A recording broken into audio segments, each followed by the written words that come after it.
ദൈവജനത്തെ അഭിസംബോധന ചെയ്യുവാൻ ഇങ്ങനെ ഒരു അവസരം ദൈവം ഒരുക്കിയതോർത്ത് ഞാൻ ദൈവത്തിന് ഹൃദയംഗമായി സ്തോത്രം ചെയ്യുന്നു.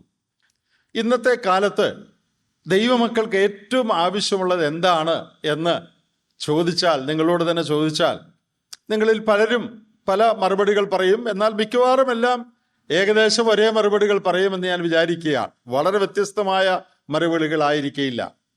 ഞാൻ എൻ്റെ ചിന്തയിൽ നിങ്ങളെപ്പോലെ തന്നെ ഞാനും ചിന്തിക്കുകയും പ്രാർത്ഥിക്കുകയും ചെയ്ത് ഇന്ന് നമുക്ക് ഏറ്റവും ആവശ്യമായിരിക്കുന്ന ചില കാര്യങ്ങൾ ദൈവികമായ സ്നേഹം, ആത്മീക ഐക്യത, ആത്മീക ശക്തി, വിശുദ്ധിയിലുള്ള മുന്നേറൽ, ഇതൊക്കെയാണ് എന്ന് ഞാൻ വിചാരിക്കുന്നു.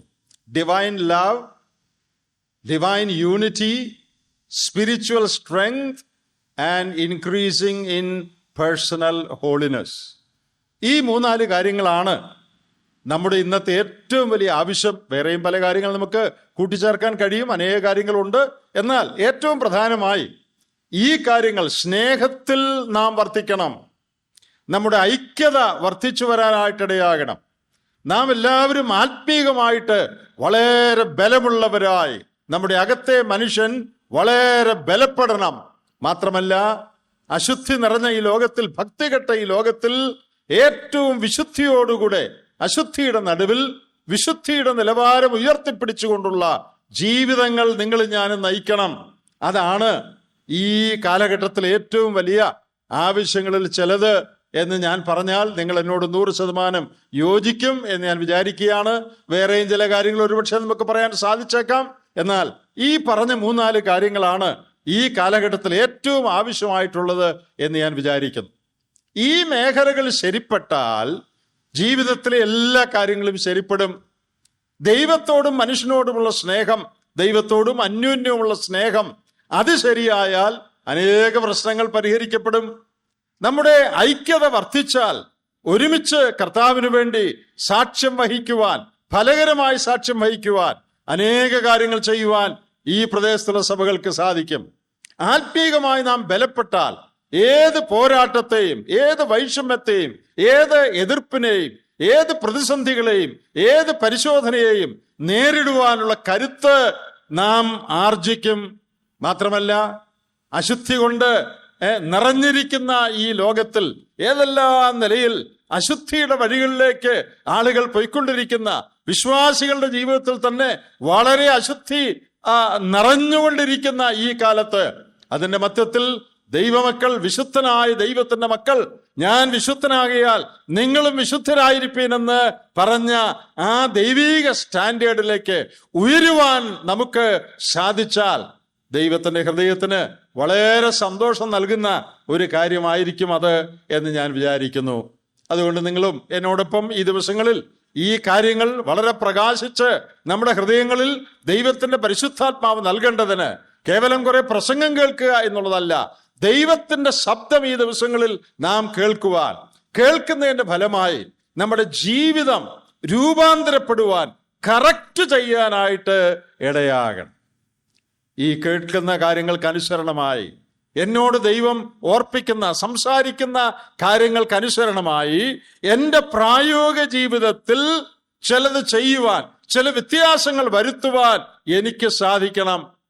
അങ്ങനെ നമ്മുടെ ലൈഫ് സ്റ്റൈലിൽ വ്യത്യാസം ഉണ്ടാകുന്നില്ലെങ്കിൽ നാം എത്ര വലിയ യോഗം സംഘടിപ്പിച്ചുകൊണ്ടും, എന്തെല്ലാം സമ്മേളനങ്ങൾ സംഘടിപ്പിച്ചുകൊണ്ടും, എത്ര പ്രസംഗം കേട്ടുകൊണ്ടും പ്രത്യേകിച്ച് പ്രയോജനമൊന്നുമില്ല. നമ്മുടെ ലൈഫ് സ്റ്റൈലിന് മാറ്റം വരണം, ജീവിതശൈലിക്ക് മാറ്റം വരണം, പെർസ്പെക്റ്റീവ് മാറണം, കാഴ്ചപ്പാട് മാറണം, നമ്മുടെ കുടുംബജീവിതത്തിൽ വ്യത്യാസം വരണം, നമ്മുടെ വ്യക്തിപരമായ ജീവിതചര്യയ്ക്ക് വ്യത്യാസം വരണം, നമ്മുടെ സഭാജീവിതത്തിൽ വ്യത്യാസം വരണം. എന്നുമെന്നും ഇതിങ്ങനെ കേട്ട് നോട്ട് എഴുതി നല്ലതായിരുന്നു എന്ന് പറഞ്ഞ് വീട്ടിൽ പോയി പുസ്തകം അടിച്ചിരുന്നുകൊണ്ട് യാതൊരു പ്രയോജനവുമില്ല. അതാണ് നമ്മുടെ പതിവ്. എന്നാൽ നമ്മുടെ ഈ യോഗങ്ങളിൽ അങ്ങനെയല്ല. ദൈവത്തിന്റെ ശബ്ദം കേൾക്കുമ്പോൾ അതനുസരിച്ച് എൻ്റെ ജീവിതത്തെ ക്രമപ്പെടുത്തുവാൻ ഞാൻ തീരുമാനിക്കുന്നു എന്ന് പറയുന്ന ഒരു അനുഭവം നമുക്കുണ്ടാകണം. നമ്മുടെ ജീവിതം വ്യത്യാസപ്പെടണം. ഇന്ന് പ്രാരംഭരാത്രി ആയതുകൊണ്ട് മുഖവരിയായിട്ട് ഞാൻ ഈ ചില കാര്യങ്ങൾ പറയാനായിട്ട് ആഗ്രഹിച്ചു എന്നേ ഉള്ളൂ. എൻ്റെ മനസ്സിൽ വളരെ ജീവിതത്തെ ദൈവീകമായ പരിജ്ഞാനം എങ്ങനെയാണ് സ്വാധീനിക്കുന്നത് എന്നുള്ളതിനെ കുറിച്ച് പറയുമ്പോൾ എൻ്റെ മനസ്സിൽ വരുന്ന ഒന്ന് രണ്ട് ഉദാഹരണങ്ങൾ ഞാൻ നിങ്ങൾ ഒക്കെ എൻ്റെ പ്രസംഗം പല സ്ഥലങ്ങളിലും യൂട്യൂബിലൊക്കെ കേൾക്കുന്നവരാണ്. അതുകൊണ്ട് നിങ്ങൾ കേട്ട കാര്യങ്ങളൊക്കെ തന്നെ ആയിരിക്കും. എന്നാലും എൻ്റെ ഹൃദയത്തിൽ വളരെ സന്തോഷമുള്ളത് കൊണ്ട് കേൾക്കാത്തവർക്ക് വേണ്ടി ഞാൻ ഒന്ന് രണ്ട് കാര്യങ്ങൾ പറയാൻ ആഗ്രഹിക്കുകയാണ്. ഇപ്പോഴത്തെ ആന്ധ്ര മുഖ്യമന്ത്രി ജഗൻ റെഡ്ഡി എല്ലാവർക്കും അറിയാം. അദ്ദേഹത്തിൻ്റെ പിതാവ് YSR അപകടത്തിൽ മരിച്ചുപോയി. അദ്ദേഹത്തിൻ്റെ പിതാവിൻ്റെ പിതാവ്, അതായത് YSRന്റെ പിതാവിൻ്റെ പിതാവ് വല്യപ്പൻ ആണ് ആദ്യമായിട്ട് ഹൈന്ദവ മാർഗത്തിൽ നിന്ന് വിശ്വാസത്തിലേക്ക് വരുന്നത്. അതിനെക്കുറിച്ച് അദ്ദേഹം തന്നെ ഒരു പുസ്തകം എഴുതിയിട്ടുണ്ട്, തൻ്റെ അനുഭവ സാക്ഷ്യം. എൻ്റെ കയ്യിൽ ആ പുസ്തകമുണ്ട്. ഞാൻ അവരുടെ സ്ഥലത്ത് സാധാരണ പോകാറുണ്ട് മിക്കവാറും എല്ലാ വർഷവും. അങ്ങനെ പോയപ്പോൾ അവരുടെ വീട്ടുകാർ തന്നെ തന്നതാണ് ആ പുസ്തകം. ആ പുസ്തകം വായിച്ചപ്പോൾ എന്നെ ഏറ്റവും അതിശയിപ്പിച്ച ഒരു കാര്യം, ഈ കുടുംബം YSRന്റെ വല്യപ്പൻ്റെ കുടുംബം ഹൈന്ദവ പാരമ്പര്യത്തിൽ വളരെ ആഴമായിട്ട് അടിയുറച്ച് വിശ്വസിക്കുകയും പൂജാവിധികളൊക്കെ ചെയ്യുകയും ശ്ലോകങ്ങൾ ചൊല്ലുകയും അവരുടെ കീർത്തനങ്ങൾ പാടുകയും അങ്ങനെ ആഴമായ നിലയിൽ ഹൈന്ദവ വിശ്വാസത്തിൽ നിലനിന്നിരുന്ന ഒരു കുടുംബമാണ്. എന്നാൽ സുവിശേഷം കേട്ടപ്പോൾ ഈ YSRന്റെ പിതാവിൻ്റെ കാര്യമാണ് ഈ പറയുന്നത്. സുവിശേഷം കേട്ടപ്പോൾ ഈ പിതാവ് രക്ഷിക്കപ്പെടാനിടയായി. അതൊരു ദീർഘമായ കഥയാണ്, അതിൻ്റെ വിശദാംശങ്ങളിലേക്ക് ഞാനിപ്പോൾ പോകുന്നില്ല. അദ്ദേഹം രക്ഷിക്കപ്പെട്ട് കഴിഞ്ഞപ്പോൾ താനും തൻ്റെ ഭാര്യയും വേദപുസ്തകം വായിക്കാനായിട്ട് തുടങ്ങി. ഞാൻ പറയാൻ വരുന്ന കാര്യം, അവര് ചെയ്ത ഒരു വലിയ കാര്യം, വേദപുസ്തകം ഒരു പക്ഷെ ആദ്യമായിട്ടായിരിക്കും അവർ വായിക്കുന്നതിന് മുമ്പ് വായിച്ചു കാണാൻ സാധ്യതയില്ലല്ലോ. വേദപുസ്തകം ഇങ്ങനെ വായിക്കുമ്പോൾ അതിലെഴുതിയിരിക്കുന്ന ഓരോ കാര്യവും അപ്പോഴപ്പോൾ ചെയ്യുകയാണ്. അയ്യോ, ഇതിൽ ഇങ്ങനെ എഴുതിയിരിക്കുന്നല്ലോ, അപ്പൊ ഇത് നമ്മൾ അനുസരിക്കണമല്ലോ എന്ന് ഈ ഭാര്യയും ഭർത്താവും തമ്മിൽ പറയും. എന്നിട്ട് ഉടനെ അത് ചെയ്യാൻ നടപടിയെടുക്കുകയാണ്. ഒരു ഉദാഹരണം, അവർ വേദപുസ്തകം വായിച്ചപ്പോൾ ദരിദ്രരെ കരുതണം എന്ന് ഉള്ള വാക്യം വന്നു. അപ്പൊ അവര് തമ്മിൽ പറയുകയാണ്, അയ്യോ, ദരിദ്രരെ കരുതണമെന്നാണല്ലോ ബൈബിളിൽ പറഞ്ഞിരിക്കുന്നത്. നമ്മുടെ ഈ ഗ്രാമത്തിൽ അന്ധയായ കണ്ണുപൊട്ടിയായ ഒരു യാചകി, ഒരു ഭിക്ഷക്കാരി ഉണ്ടല്ലോ, അവരിങ്ങനെ തെണ്ടി നടന്നാണല്ലോ അവർ ജീവിക്കുന്നത്. നമ്മുടെ ഗ്രാമത്തിലാണല്ലോ അവരെ നമ്മൾ കരുതണ്ടേ?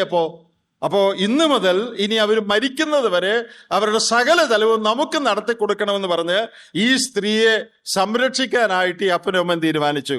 സിസ്റ്റായിസ് ഈ സ്ത്രീയെ സംരക്ഷിച്ചു. അപ്പോൾ അങ്ങനെ തീരുമാനിക്കാനുള്ള കാരണം ഇത് വേദപുസ്തകത്തിൽ ഇങ്ങനെ എഴുതിയിരിക്കുന്നല്ലോ എന്നുള്ളതാണ്. മറ്റൊരു സംഭവം, നാം ആരോടും വഴക്കുണ്ടാക്കരുത്, ക്ഷമിക്കണം എന്നൊക്കെ അവർ വേദപുസ്തകം വായിച്ചപ്പോൾ അവർക്ക് മനസ്സിലായി.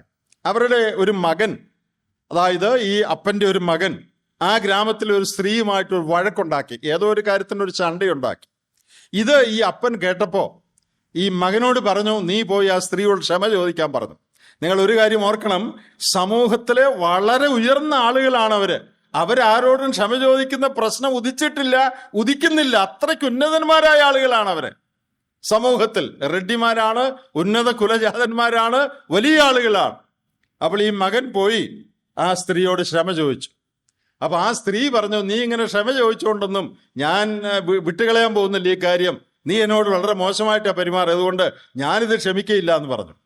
അപ്പോൾ ഈ വിവരം ഈ അപ്പൻ അറിഞ്ഞപ്പോൾ ഈ അപ്പൻ സമൂഹത്തിലെ 2-3 പ്രമാണികളായ ആളുകളെയും കൂട്ടിക്കൊണ്ട് ഈ സ്ത്രീയുടെ അടുത്ത് പോയി. എന്നിട്ട് ആ സ്ത്രീയോട് പറഞ്ഞു, നിങ്ങൾ ഒരു കാര്യം ചെയ്യണം, നിങ്ങളെ എൻ്റെ മകൻ ബുദ്ധിമുട്ടിച്ചത് കൊണ്ട് വിഷമിപ്പിച്ചത് കൊണ്ട് ഞങ്ങളുടെ മുമ്പിൽ വെച്ച് ഈ മകന്റെ കരണക്കുറ്റിക്കിട്ട് അടിക്കാൻ പറഞ്ഞു. ഞങ്ങളുടെ എല്ലാവരുടെയും മുമ്പിൽ വെച്ച് ഈ മകനെ നിങ്ങൾ ഇൻസൾട്ട് ചെയ്യാൻ പറഞ്ഞു. അത് ഞങ്ങൾ നോക്കിക്കൊണ്ട് നിൽക്കാമെന്ന് പറഞ്ഞു. ഇത് കേട്ടപ്പോൾ ഈ സ്ത്രീയുടെ ഹൃദയം അലിഞ്ഞു. ആ പ്രശ്നം പരിഹരിക്കപ്പെട്ടു. എന്ന് മാത്രമല്ല, താൻ വിളിച്ചുകൊണ്ടുപോയ സമൂഹത്തിലെ പ്രമുഖരെന്ന് ഞാൻ പറഞ്ഞല്ലോ, അവര് രക്ഷിക്കപ്പെടാനായിട്ട് കാരണമായി തീർന്നു. ഇതുപോലെയുള്ള അനേക സംഭവങ്ങൾ അദ്ദേഹം തന്നെ എഴുതിയത് ആ പുസ്തകത്തിലുണ്ട്. വായിച്ചു തുടങ്ങിയ പിന്നെ നിർത്തുകയല്ല, അതുപോലെ രസകരമാണ്. ഞാനിത് അനേക സ്ഥലങ്ങളിൽ പറഞ്ഞിട്ടുണ്ട്. ഇത് ഞാൻ പറയാനായിട്ട് ഉദ്ദേശിച്ച കാര്യം, വചനത്തിൽ ഇത് കാണുന്നു, അപ്പോൾ ഇതനുസരിച്ച് നമ്മുടെ ജീവിതം വ്യത്യാസപ്പെടുത്തണമല്ലോ. അതാണ് അവരെ ഭരിച്ച ഏറ്റവും പ്രധാന കാര്യം. അദ്ദേഹം സ്നാനത്തെക്കുറിച്ച് മനസ്സിലാക്കിയപ്പോൾ സ്നാനപ്പെടാനായിട്ട് തീരുമാനിച്ചു. അവരുടെ സമൂഹത്തിൽ നിന്ന്, കുടുംബത്തിൽ നിന്ന് വലിയ എതിർപ്പുകൾ അതിനുണ്ടായി. സ്നാനത്തിന്റെ തലേദിവസം രാത്രി അവരുടെ കുടുംബക്കാരും സ്ത്രീകൾ പെണ്ണുങ്ങളെല്ലാവരും ആ വീട്ടിൽ വന്നുകൂടി ഇവരെ പെർസ്വേഡ് ചെയ്യാൻ, ഇവരെ ഇതിൽ നിന്ന് പിന്തിരിപ്പിക്കാനായിട്ട് അവർ വളരെ പരിശ്രമം കഴിച്ചു. മാത്രമല്ല, സ്നാനപ്പെട്ടാൽ പിന്നെ ഭ്രഷ്ട് കൽപ്പിക്കും, ഈ കുടുംബവുമായിട്ട് ആർക്കും ബന്ധമുണ്ടാകുകയില്ല, ഇത്രയും നാൾ പുലർത്തി വന്ന സ്നേഹബന്ധമെല്ലാം അവസാനിക്കും. അതുകൊണ്ട് ആ പുസ്തകത്തിൽ എഴുതിയിരിക്കുന്നത്, സ്നാനത്തിന്റെ തലേദിവസം രാത്രി ആ സ്ത്രീകളെല്ലാവരും കെട്ടിപ്പിടിച്ച് വലിയ വായിൽ കരഞ്ഞു. രാത്രി മുഴുവൻ കരഞ്ഞവര്. കാരണം നാളെ മുതൽ നിങ്ങളുമായിട്ടുള്ള എല്ലാ ബന്ധവും തീരുകയാണല്ലോ എന്ന് വിചാരിച്ച്. നിങ്ങളുടെ മക്കൾക്ക് ആര് പെണ്ണ് കൊടുക്കും? നിങ്ങൾ സമൂഹത്തിൽ ഭ്രഷ്ടരായിത്തീരും. പക്ഷേ അടുത്ത ദിവസം രാവിലെ ഈ അപ്പൻ സ്നാനപ്പെടാനായിട്ട് വെള്ളത്തിലേക്ക് ഇറങ്ങിയപ്പോൾ തൻ്റെ ഭാര്യയും കൂടെ ഇറങ്ങി, രണ്ടുപേരും ഒരുമിച്ച് സ്നാനപ്പെട്ടു. ബാക്കി ചരിത്രം ഞാൻ പറയണ്ടല്ലോ. അവരുടെ മക്കൾ കല്യാണം കഴിച്ചോ? കഴിഞ്ഞ അനേക വർഷങ്ങളായിട്ട് ആ കുടുംബമാണ് ആന്ധ്ര ഭരിച്ചുകൊണ്ടിരിക്കുന്നത്. നിങ്ങൾക്കറിയാം, ദൈവത്തെ മാനിക്കുന്നവരെ ദൈവം മാനിക്കും. ഞാനിതൊരു കാര്യത്തിന് വേണ്ടിയാണ് പറഞ്ഞത്. ദൈവവചനത്തിൽ ഒരു കാര്യം കാണുന്നു, ദൈവം ഇങ്ങനെ പറഞ്ഞിരിക്കുന്നു, അങ്ങനെയാണെങ്കിൽ എൻ്റെ ജീവിതത്തിൽ ഞാനത് പാലിക്കണമല്ലോ, എൻ്റെ ലൈഫ് സ്റ്റൈൽ ഞാൻ മാറ്റണമല്ലോ, ഇത് ഞാൻ അനുസരിക്കണമല്ലോ എന്നുള്ള ഉത്കടമായ ആഗ്രഹമാണ് ആ പിതാവിനെ തൻ്റെ ക്രിസ്തു ജീവിതത്തിൽ മുന്നോട്ട് പോകാൻ പ്രേരിപ്പിച്ചത്. തൻ്റെ മക്കളിൽ ഒരാളാണ് എസ് പ്രഭുദാസ് റെഡ്ഡി എന്ന് പറയുന്ന ദൈവത്തിൻ്റെ ദാസൻ. നമ്മുടെ ഇടയിൽ ഏറ്റവും പ്രമുഖനായ, നമ്മൾ കേരളത്തിൽ KV സൈമൺ സാർ എന്ന് പറയുന്ന പോലാണ് ആന്ധ്രയിൽ എസ് പ്രഭുദാസ് റെഡ്ഡി എന്ന് പറയുന്നത്. അദ്ദേഹം കുറച്ച് വർഷങ്ങൾക്ക് മുമ്പ് മരിച്ചുപോയി. വലിയ അനുഗ്രഹിക്കപ്പെട്ട ഒരു ദൈവദാസനായിരുന്നു. അത് ഈ അപ്പൻ്റെ ഒരു മകനായിരുന്നു. ഞാൻ പറഞ്ഞത്, ദൈവം ആ കുടുംബത്തെ ആദരിച്ചു. ആ കുടുംബത്തിൽ എല്ലാവരും വിശ്വാസികളൊന്നും അല്ല എന്ന് വരികിലും ദൈവം ആ കുടുംബത്തെ ലോകത്തിന്റെ മുൻപിലും ആദരിച്ചു. ദൈവത്തിന്റെ വചനം അനുസരിക്കുവാൻ ആര് ബന്ധപ്പെടുമോ, ആര് ഇതിങ്ങനെ എഴുതിയിരിക്കുന്നുണ്ട് ഞാനത് അനുസരിക്കണമല്ലോ എന്ന് ആര് പറയുമോ, അവരെ എല്ലാ നിലയിലും ഉയർത്തുവാനും അനുഗ്രഹിക്കുവാനും ദൈവം കമ്മിറ്റഡ് ആണ് എന്നുള്ള വസ്തുത നിങ്ങളുടെ ധൈര്യത്തിന് വേണ്ടി പ്രാരംഭമായിട്ട് ഞാൻ ഓർപ്പിക്കാനായിട്ട് ആഗ്രഹിക്കുകയാണ്. അതുകൊണ്ട് ഈ ദിവസങ്ങളിൽ ദൈവത്തിന്റെ ആലോചന കേൾക്കുമ്പോൾ കേവലം കേട്ട് അപ്രീഷിയേറ്റ് ചെയ്തു പോകുക എന്നുള്ളതല്ല. ഇതാണ് സത്യമെങ്കിൽ, ഇതാണ് കാര്യങ്ങളുടെ കിടപ്പെങ്കിൽ, എൻ്റെ ജീവിതത്തിൽ ഇതിന് അനുസരണമല്ലാതെ എന്തെല്ലാമുണ്ടോ, വ്യക്തി ജീവിതത്തിലാകട്ടെ, കുടുംബ ജീവിതത്തിലാകട്ടെ, ഞങ്ങളുടെ സഭയിലാകട്ടെ, ആ കാര്യങ്ങൾ വ്യത്യാസപ്പെടുത്തുവാൻ, ക്രമപ്പെടുത്തുവാൻ തീരുമാനിക്കുന്നു എന്നൊരു തീരുമാനം നമ്മുടെ ഭാഗത്തുനിന്നുണ്ടാകണം. എങ്കിൽ നമ്മുടെ സമ്മേളനം വലിയ വിജയമായി. അതുണ്ടാകുന്നില്ലെങ്കിൽ എത്ര കേമമായി നാം ഈ യോഗം നടത്തിയാലും അതുകൊണ്ട് കാര്യമായ യാതൊരു ഫലവുമില്ല എന്ന് വരും. അങ്ങനെ വരാതിരിക്കട്ടെ. ഇന്ന് രാത്രി ദൈവസഭയിൽ ദൈവസ്നേഹത്തിന്റെ ആവശ്യകതയെക്കുറിച്ചാണ് ഈ പ്രാരംഭ രാത്രിയിൽ നിങ്ങളെ ഓർപ്പിക്കാനായിട്ട് ഞാൻ ആഗ്രഹിക്കുന്നത്. നമുക്ക് ആധാരമായിട്ട് വെളിപ്പാട് പുസ്തകം 1-ാം അധ്യായത്തിലേക്ക് നിങ്ങളുടെ ശ്രദ്ധ ക്ഷണിക്കാൻ ഞാൻ ആഗ്രഹിക്കുകയാണ്. വെളിപ്പാട് പുസ്തകം 1-ാം അധ്യായത്തിന്റെ 2-ാം അധ്യായത്തിന്റെ 1 മുതലുള്ള വാക്യങ്ങൾ ഞാൻ തന്നെ വായിക്കാം. Revelation chapter 2 starting from verse 1 to 7. എഫെസോസിലെ സഭയുടെ ദൂതൻ എഴുതുക, 7 നക്ഷത്രം വലങ്കയിൽ പിടിച്ചുകൊണ്ട് 7 പൊൻനിലവിളക്കുകളുടെ നടുവിൽ നടക്കുന്നവൻ അരുളി ചെയ്യുന്നത്, ഞാൻ നിന്റെ പ്രവൃത്തിയും പ്രയത്നവും സഹിഷ്ണുതയും കൊളരുതാത്തവരെ നിനക്ക് സഹിച്ചുകൂടാത്തതും അപ്പോസ്തലന്മാരല്ലാതിരിക്കെ തങ്ങൾ അപ്പോസ്തലന്മാരെന്ന് പറയുന്നവരെ നീ പരീക്ഷിച്ച് കള്ളന്മാരെന്ന് കണ്ടതും നിനക്ക് സഹിഷ്ണുതയുള്ളതും എന്റെ നാമനിമിത്തം നീ സഹിച്ചതും തളർന്നു പോകാഞ്ഞതും ഞാൻ അറിയുന്നു. എങ്കിലും നിന്റെ ആദ്യ സ്നേഹം വിട്ടുകളഞ്ഞു എന്നൊരു കുറ്റം നിന്നെക്കുറിച്ച് പറവാനുണ്ട്. നീ ഏതിൽ നിന്ന് വീണിരിക്കുന്നുവെന്ന് ഓർത്ത് മാനസാന്തരപ്പെട്ട് ആദ്യത്തെ പ്രവൃത്തി ചെയ്യുക. അല്ലാഞ്ഞാൽ ഞാൻ വരികയും നീ മാനസാന്തരപ്പെടാഞ്ഞാൽ നിന്റെ നിലവിളക്ക് അതിന്റെ നിലയിൽ നിന്ന് നീക്കുകയും ചെയ്യും. എങ്കിലും നിക്കോലാവരുടെ നടപ്പ് നീ പയിക്കുന്നു എന്നൊരു നന്മ നിനക്കുണ്ട്, അത് ഞാനും പയിക്കുന്നു. ആത്മാവ് സഭകളോട് പറയുന്ന എന്തെന്ന് ചെവിയുള്ളവൻ കേൾക്കട്ടെ. ജയിക്കുന്നവന് ഞാൻ ദൈവത്തിന്റെ പരദേശിയിലുള്ള ജീവവൃക്ഷത്തിന്റെ ഫലം തിന്മാൻ കൊടുക്കും. ഇവിടെ ഇരിക്കുന്ന എല്ലാവരും തന്നെ വിശ്വാസികളും വേദപുസ്തകം ഒരുവൻ നന്നായിട്ട് അറിയാവുന്നവരുമാണ് എന്ന് ഞാൻ വിചാരിക്കുന്നു. നമുക്കറിയാം, കർത്താവ് 7 സഭകൾക്ക് എഴുതി അയച്ച ദൂതിന്റെ ആരംഭമാണ് 2-ാം അധ്യായത്തിൽ നാം ഇപ്പോൾ വായിച്ചത്, എഫെസോസിലെ സഭയ്ക്കുള്ള ദൂത്. അതുപോലെ മറ്റ് 6 സഭകൾക്കും കർത്താവ് ദൂത് എഴുതിയതായിട്ട് നമ്മൾ വായിക്കുന്നുണ്ട്.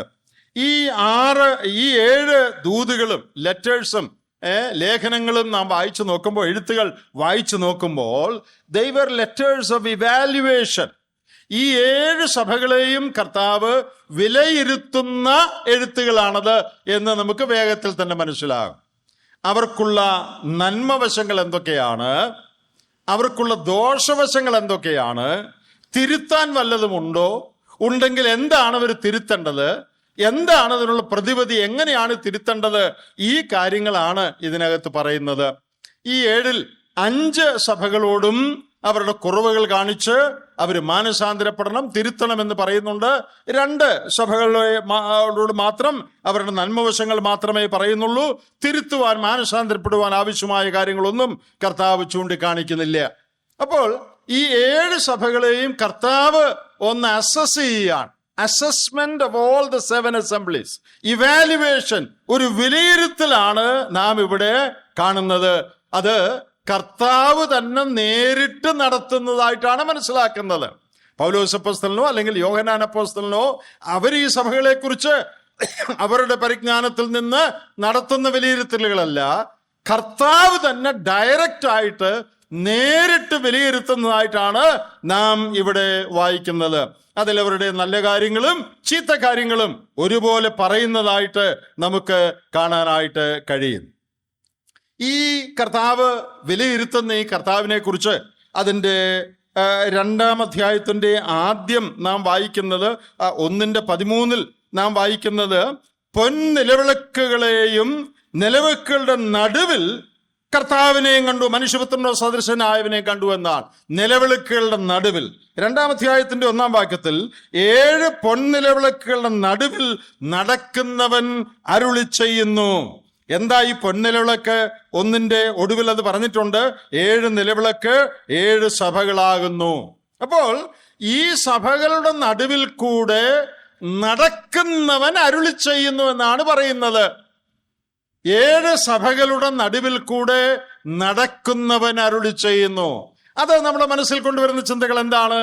കർത്താവ് ഈ 7 സഭകളുടെയും നടുവിൽ കൂടെ നടന്ന് ഓരോ സഭയിലും എന്താണ് നടക്കുന്നത് എന്നുള്ളത് പരിശോധിച്ചുകൊണ്ട് നടക്കുകയാണ്.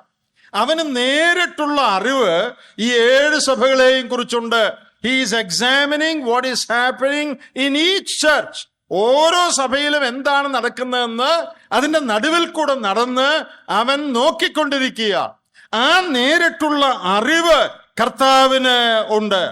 മാത്രമല്ല, ഈ 7 എഴുത്തുകളിലും ഞാൻ അറിയുന്നു എന്ന് കർത്താവ് പറയുന്നുണ്ട്. 7 പ്രാവശ്യം പറയുന്നുണ്ട്. 2-ാം അധ്യായത്തിന്റെ 3-ാം വാക്യത്തിൽ ഐ നോ, ഞാൻ അറിയുന്നു. അതിന്റെ 9-ാം വാക്യത്തിന്റെ ഒടുവിൽ പറയുന്നുണ്ട്. പിന്നെ 13-ാം വാക്യത്തിൽ പറയുന്നുണ്ട്, 20-ാം വാക്യത്തിൽ പറയുന്നുണ്ട്, 3:1 പറയുന്നുണ്ട്, 3:8 പറയുന്നുണ്ട്, 3:15 പറയുന്നുണ്ട്. 7 പ്രാവശ്യം ഐ നോ, ഞാൻ അറിയുന്നു എന്നവൻ പറയുന്നു. ഞാൻ ചിന്തിക്കുന്നു എന്നല്ല, ഐ തിങ്ക് സോ എന്നല്ല, I guess it is like that, അങ്ങനെയാണെന്ന് ഞാൻ വിചാരിക്കുന്നു, ഞാൻ ഊഹിക്കുന്നു എന്നല്ല, ഐ നോ, എനിക്കറിയാം. സകല സഭകളെയും കുറിച്ച് നന്നായിട്ട് നേരിട്ട് അറിയാവുന്നവനാണ് ആ സഭകളെ കുറിച്ചുള്ള തൻ്റെ വിലയിരുത്തൽ പറയുന്നത്. ഇവിടെ 1-ാം അധ്യായത്തിന്റെ 14-ാം വാക്യത്തിൽ അവന്റെ കണ്ണ് അഗ്നിജ്വാലയ്ക്കൊത്തതാണ് എന്ന് പറഞ്ഞിട്ടുണ്ട്. Piercing ice. ഏതിനെയും തുളച്ച് ചെന്ന് കാര്യങ്ങൾ അതിനപ്പുറത്തുള്ളത് കാണുവാൻ കഴിവുള്ള അഗ്നിജ്വാലയ്ക്കൊത്ത കണ്ണ്. അതുപോലെ 2-ാം അധ്യായത്തിന്റെ 23-ാമത്തെ വാക്യത്തിൽ ഞാൻ ഉൾപ്പൂവുകളെയും ഹൃദയങ്ങളെയും ആരായുന്നവൻ എന്ന് കർത്താവ് പറയുന്നുണ്ട്. ഞാൻ ഉൾപ്പൂവുകളെയും ഹൃദയങ്ങളെയും ആരായുന്നവനാണ് എന്ന് പറഞ്ഞാൽ സഭയിലെ ബാഹ്യമായ ചില കാര്യങ്ങൾ കണ്ട് ഞാൻ മനസ്സിലാക്കുന്നുവെന്നല്ല, സഭയുടെ അകത്തെന്താണ് നടക്കുന്നത്. ഈ സഭ എന്ന് പറയുമ്പോൾ നമ്മൾ വിചാരിക്കും വേറെ ആരണ്ടരുടെ കാര്യമായി പറയുന്നതെന്ന്. വേദപുസ്തകത്തിൽ സഭയെന്ന് പറഞ്ഞാൽ സഭയിലെ ആളുകളാണ് എന്നുള്ളത് നമുക്കറിയാം. ലോകത്തിലൊക്കെ മറ്റു കൂട്ടങ്ങളിലൊക്കെ ചർച്ച് എന്ന് പറഞ്ഞാൽ ആ ചർച്ച് ബിൽഡിങ്ങിനെയാണ് ഉദ്ദേശിക്കുന്നത്. എന്നാൽ പുതിയ നിയമത്തിൽ ചർച്ച് എന്ന് പറയുമ്പോൾ ബിൽഡിങ്ങിനെ അല്ല ഉദ്ദേശിക്കുന്നത്. ചിലയിടത്ത് ബിൽഡിംഗ് ഇല്ല, മരത്തിന്റെ കീഴിലാണ് ചർച്ച് കൂടുന്നത്. ആ ചർച്ച് എന്ന് പറയുമ്പോൾ, സഭയെന്ന് പറയുമ്പോൾ സഭയിലുള്ള ഓരോ വ്യക്തികളുമാണ് സഭ. വ്യക്തികളില്ലെങ്കിൽ സഭയില്ല. അപ്പോൾ നാം സഭ എന്ന് ഇവിടെ പറയുമ്പോൾ, അല്ലെങ്കിൽ തിരുവെഴുത്തിൽ പറയുമ്പോൾ, കൂടുന്ന കെട്ടിടത്തിന്റെ കാര്യമല്ല പറയുന്നത്, കേവലം ഒരു സ്ഥാപനത്തിന്റെ കാര്യമല്ല പറയുന്നത്, സഭയിലെ അംഗങ്ങളുടെ കാര്യമാണ്. ഞാൻ ഉൾപ്പൂവുകളെ, വിചാരങ്ങളെ, ഹൃദയങ്ങളെ ആരായുന്നു എന്ന് പറയുമ്പോൾ ആരുടെ ഹൃദയത്തെ? സഭയുടെ ഹൃദയത്തെ. സഭയ്ക്ക് ഹൃദയമുണ്ടോ? സഭയുടെ ഹൃദയം എന്തെന്ന് പറഞ്ഞാൽ എന്താ? സഭയിലുള്ളവരുടെ ഹൃദയമാണ്. സഭയിലുള്ള ഓരോ സഹോദരന്റെയും സഹോദരിയുടെയും ഉൾപ്പൂവുകളെയും ഹൃദയങ്ങളെയും ആരായുന്നവൻ അവനാണ് ഈ അഭിപ്രായമല്ല തനിക്കറിയാമെന്ന് പറഞ്ഞ് ഈ കാര്യങ്ങൾ പറയുന്നത്. എബ്രായ ലേഖനം 4-ാം അധ്യായത്തിന്റെ 13-ാം വാക്യത്തിൽ നമ്മൾ വായിക്കുന്നുണ്ട്, അവന് മറഞ്ഞിരിക്കുന്ന ഒരു സൃഷ്ടിയുമില്ല, സകലവും അവന്റെ മുമ്പിൽ നഗ്നവും മലർന്നതുമായി കിടക്കുന്നു, അവനുമായിട്ടാകുന്നു നമുക്ക് കാര്യമുള്ളത്. മാത്രമല്ല, യെരമ്യാ പ്രവചനം 23:24 പറയുന്നുണ്ട്, അവന്റെ സന്നിധിയിൽ നിന്ന് എന്തെങ്കിലും മറച്ചു വെക്കുവാൻ കഴിയുമോ എന്ന്. പ്രിയപ്പെട്ടവരെ, അവന്റെ ദൃഷ്ടിയിൽ നിന്ന് ഒന്നും മറഞ്ഞിരിക്കുന്നില്ല. എല്ലാം കാണുവാനുള്ള കണ്ണ്, തുളച്ചു ചെന്ന് കാണുവാനുള്ള കഴിവ്, ആ അഗ്നിജ്വാലയ്ക്കൊത്ത കണ്ണവനുണ്ട്. ഉൾപ്പൂവുകളെയും സകലരുടെ ഹൃദയങ്ങളെയും സഭയിലുള്ള ഓരോ വിശ്വാസിയുടെയും ഹൃദയത്തെയും ആരായുന്നവനാണവൻ. അവനാണ് പറയുന്നത്, ഐ നോ, എനിക്കറിയാം. നാം സാധാരണ ഒരു സഭയെ അല്ലെങ്കിൽ മറ്റ് വിശ്വാസികളെയൊക്കെ വിലയിരുത്തുമ്പോൾ പുറമേ കാണുന്ന കാര്യങ്ങളുടെ വെളിച്ചത്തിലാണ് വിലയിരുത്തുന്നത്.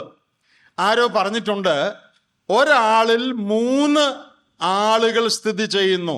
There are 3 persons living in 1 person എന്ന് പറഞ്ഞാൽ അതില് ഒന്നാമത്തെ ആള് what others think of me, മറ്റുള്ളവർ എന്നെ കുറിച്ച് എന്ത് ചിന്തിക്കുന്നു, അതാണ് ഒന്ന്. രണ്ടാമത്തേത് what I think of myself, ഞാൻ എന്നെ കുറിച്ച് എന്ത് വിചാരിക്കുന്നു. മൂന്നാമത്തേത് what the Lord knows about me, കർത്താവിന് എന്നെ കുറിച്ച് അറിയാവുന്നത്. ഒന്ന്, ബാക്കിയുള്ളവർ എന്നെ കുറിച്ച് എന്ത് വിചാരിക്കുന്നു, അതൊരു അറിവാ. രണ്ടാമത്തെ അറിവ്, എനിക്ക് തന്നെ എന്നെക്കുറിച്ചുള്ള മതിപ്പെന്താണ്. മൂന്നാമത്തെ അറിവ്, അതാണ് ശരിയായ അറിവ്, കർത്താവ് എന്നെക്കുറിച്ച് എന്തറിയുന്നു. ആദ്യത്തെ രണ്ടും തിങ്ക് ആണ്, what I think about myself or what others think about me. But the third one is not thinking, the third one is knowing what the Lord knows about me. നമ്മെക്കുറിച്ച് നമുക്കെല്ലാവർക്കും അറിവുണ്ട്. സാധാരണഗതിയിൽ നമുക്കുള്ള ആത്മീയത്വത്തെക്കാൾ കൂടുതലാണ് നമുക്ക് സാധാരണഗതിയിൽ നമ്മെക്കുറിച്ചുള്ള വിലയിരുത്തൽ. ഇനി മറ്റുള്ളവർക്കോ, തീർച്ചയായിട്ടും നാം വാസ്തവത്തിൽ എന്തുമാത്രം ആത്മീയത്വമുള്ളവരാണോ അതിനേക്കാൾ കൂടുതലായിരിക്കും സാധാരണഗതിയിൽ മറ്റുള്ളവർക്ക് നമ്മെക്കുറിച്ചുള്ള അവരുടെ ചിന്ത, വിലയിരുത്തൽ. എന്നാൽ ഇതിന് രണ്ടിനും വലിയ പ്രസക്തിയില്ല. നമ്മുടെ നിജസ്ഥിതി അറിയുന്ന കർത്താവ്, എൻ്റെ ഹൃദയം, എൻ്റെ വിചാരങ്ങൾ, എൻ്റെ യഥാർത്ഥ ആത്മീയ സ്ഥിതി, ഇതറിയുന്നത് കർത്താവ് മാത്രമാണ്. ചിലപ്പോൾ ചിലരെ കുറിച്ചൊക്കെ വളരെ ആത്മീയരാണ് എന്നൊക്കെ നമ്മൾ എല്ലാവരും വിചാരിക്കുകയും ചിന്തിക്കുകയും ചെയ്യുന്ന ചിലരെ കുറിച്ച് പിന്നീട് ചില കാര്യങ്ങൾ നമ്മൾ കേൾക്കുമ്പോൾ നമ്മൾ വിചാരിക്കും, അയ്യോ, നാം ധരിച്ചത് മുഴുവൻ തെറ്റായിരുന്നല്ലോ, നാം മനസ്സിലാക്കിയതിൽ നിന്ന് എത്രയോ വ്യത്യസ്തമാണ് യാഥാർത്ഥ്യമെന്ന് ചിലപ്പോൾ ചിലരെ കുറിച്ചൊക്കെ കേൾക്കുമ്പോൾ നമുക്കെല്ലാം തോന്നിപ്പോകും. പ്രിയപ്പെട്ടവരെ, അത് വളരെ ശരിയാണ്. നാം നമ്മെക്കുറിച്ച് ചിന്തിക്കുന്നതിൽ നിന്നും മറ്റുള്ളവർ നമ്മെക്കുറിച്ച് ചിന്തിക്കുന്നതിൽ നിന്നും വളരെ വ്യത്യസ്തമായിരിക്കാം കർത്താവ് വാസ്തവത്തിൽ നമ്മെക്കുറിച്ച് അറിയുന്ന കാര്യങ്ങൾ. അപ്പോൾ അവന്റെ അറിവ് കേട്ടുകേൾവിയുടെ പേരിലോ മറ്റുള്ളവരുടെ സജഷന്റെ പേരിലോ റെക്കമെൻഡേഷന്റെ പേരിലോ ഉള്ളതല്ല. അവന്റെ അറിവ് നേരിട്ടുള്ള അറിവാണ്. നമ്മെക്കുറിച്ച് സകലവും അറിയുന്നവൻ. യോഹന്നാൻ സുവിശേഷം 4-ാം അധ്യായത്തിൽ ശമര്യക്കാരത്ത് സ്ത്രീയുമായിട്ട് അല്പനേരം സംസാരിച്ചു കഴിഞ്ഞപ്പോ ആ സ്ത്രീ പറയുന്ന ഒരു സാക്ഷ്യമുണ്ട് കർത്താവിനെ കുറിച്ച്. ഞാൻ ചെയ്തതെല്ലാം എന്നോട് പറഞ്ഞ ഒരു പുരുഷനെ ഞാൻ കണ്ടു. നമുക്കറിയാം, ശമര്യക്കാരത്തെയും കർത്താവുമായിട്ട് നേരത്തെ കണ്ടിട്ടില്ല. അവരാദ്യമായിട്ട് കാണുകയാണ്, ആദ്യമായിട്ട് സംസാരിക്കുകയാണ്. എന്നാൽ സംസാര മധ്യത്തിൽ അവക്കൊരു കാര്യം മനസ്സിലായി, ഈ പുരുഷന് ഞാൻ കഴിഞ്ഞ കാലത്ത് ചെയ്തിട്ടുള്ളത് എല്ലാം അറിയാം. അവൾ പോയി പട്ടണക്കാരോട് പറഞ്ഞ അങ്ങനെയാണ്, the one who told me all I have done.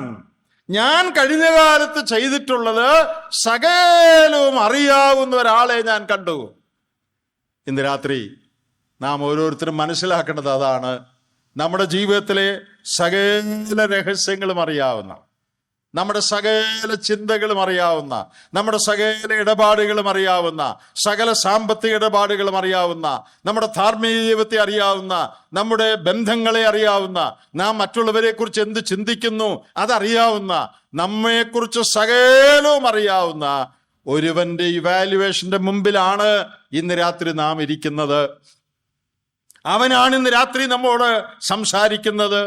അവന്റെ ഇവാലുവേഷന്റെ, വിലയിരുത്തലിന്റെ ഒരു പ്രത്യേകത മറ്റുള്ളവരുടെ വിലയിരുത്തലിൽ നിന്ന് വളരെ വ്യത്യസ്തമാണ്. നാം മുമ്പേ പറഞ്ഞ പോലെ മറ്റുള്ളവർ പുറമേ കാണുന്ന കാര്യങ്ങളുടെ അടിസ്ഥാനത്തിലാണ് വിലയിരുത്തുന്നത്. എന്നാൽ വേറെ ആർക്കും കാണാൻ കഴിയാത്ത കാര്യങ്ങൾ, അറിയാൻ കഴിയാത്ത കാര്യങ്ങൾ ഇവൻ അറിയാം. അതിന്റെ അടിസ്ഥാനത്തിലാണ് അവന്റെ വിലയിരുത്തൽ. മാത്രമല്ല, അവന്റെ ആ വിലയിരുത്തലിൽ അവൻ പറയുന്നത് ലോകത്തിലെ മറ്റുള്ളവരുടെ സ്റ്റാൻഡേർഡ് വെച്ചല്ല അവൻ നമ്മെ അളക്കുന്നത്. അവന്റെ നീതിയുള്ള സ്റ്റാൻഡേർഡ് വെച്ചാണ് നമ്മെ അളക്കുന്നത്, അല്ലാതെ മറ്റു മനുഷ്യരുടെ മാനുഷികമായ യാതൊരു നിലവാരവും വെച്ചല്ല.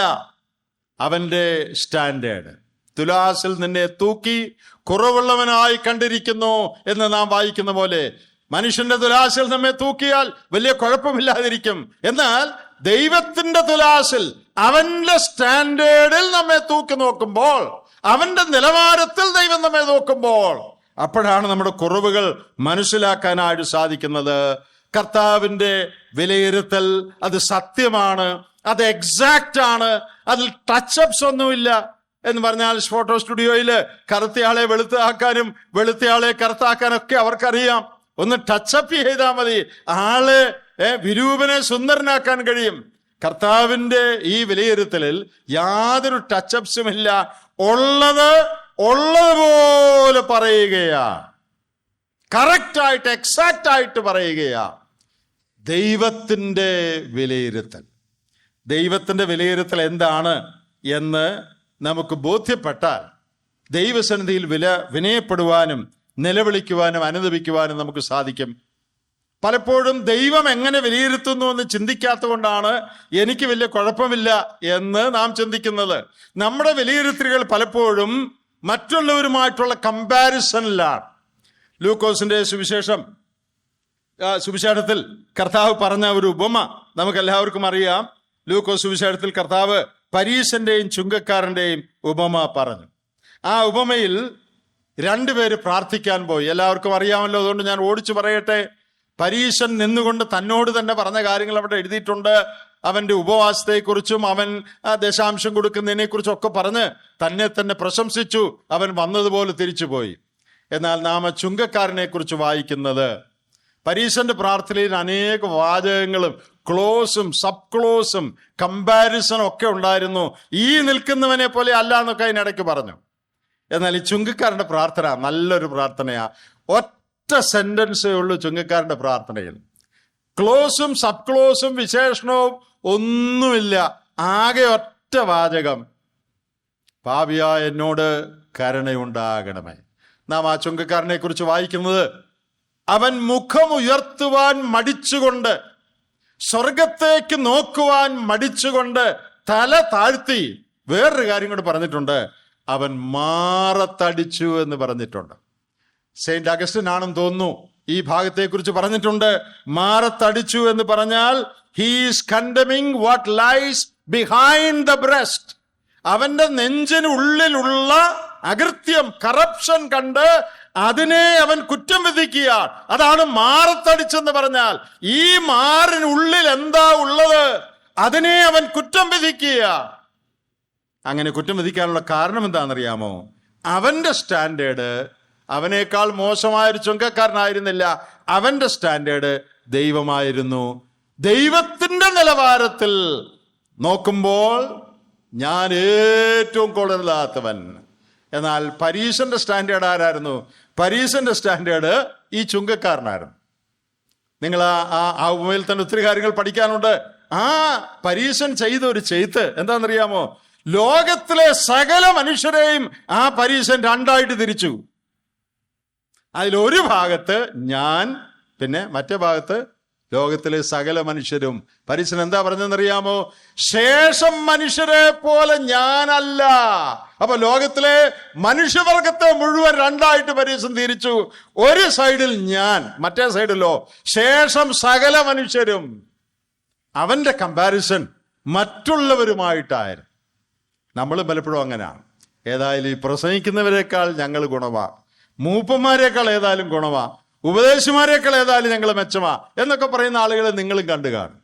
ഒരു പക്ഷേ നിങ്ങൾ പറയുന്ന കുറച്ച് ശരിയുമായിരിക്കാം. എന്നാൽ പ്രിയപ്പെട്ടവരെ, അതിന് ദൈവസന്നിധിയിൽ പ്രത്യേകിച്ച് വിലയൊന്നുമില്ല. ഏതായാലും ആ സഹോദരിയേക്കാൾ, ആ കുടുംബത്തെക്കാൾ ഞങ്ങളുടെ കുടുംബം ബെറ്ററാ എന്ന് ചിലപ്പോൾ നമ്മൾ ചിന്തിച്ചെന്ന് വരാം.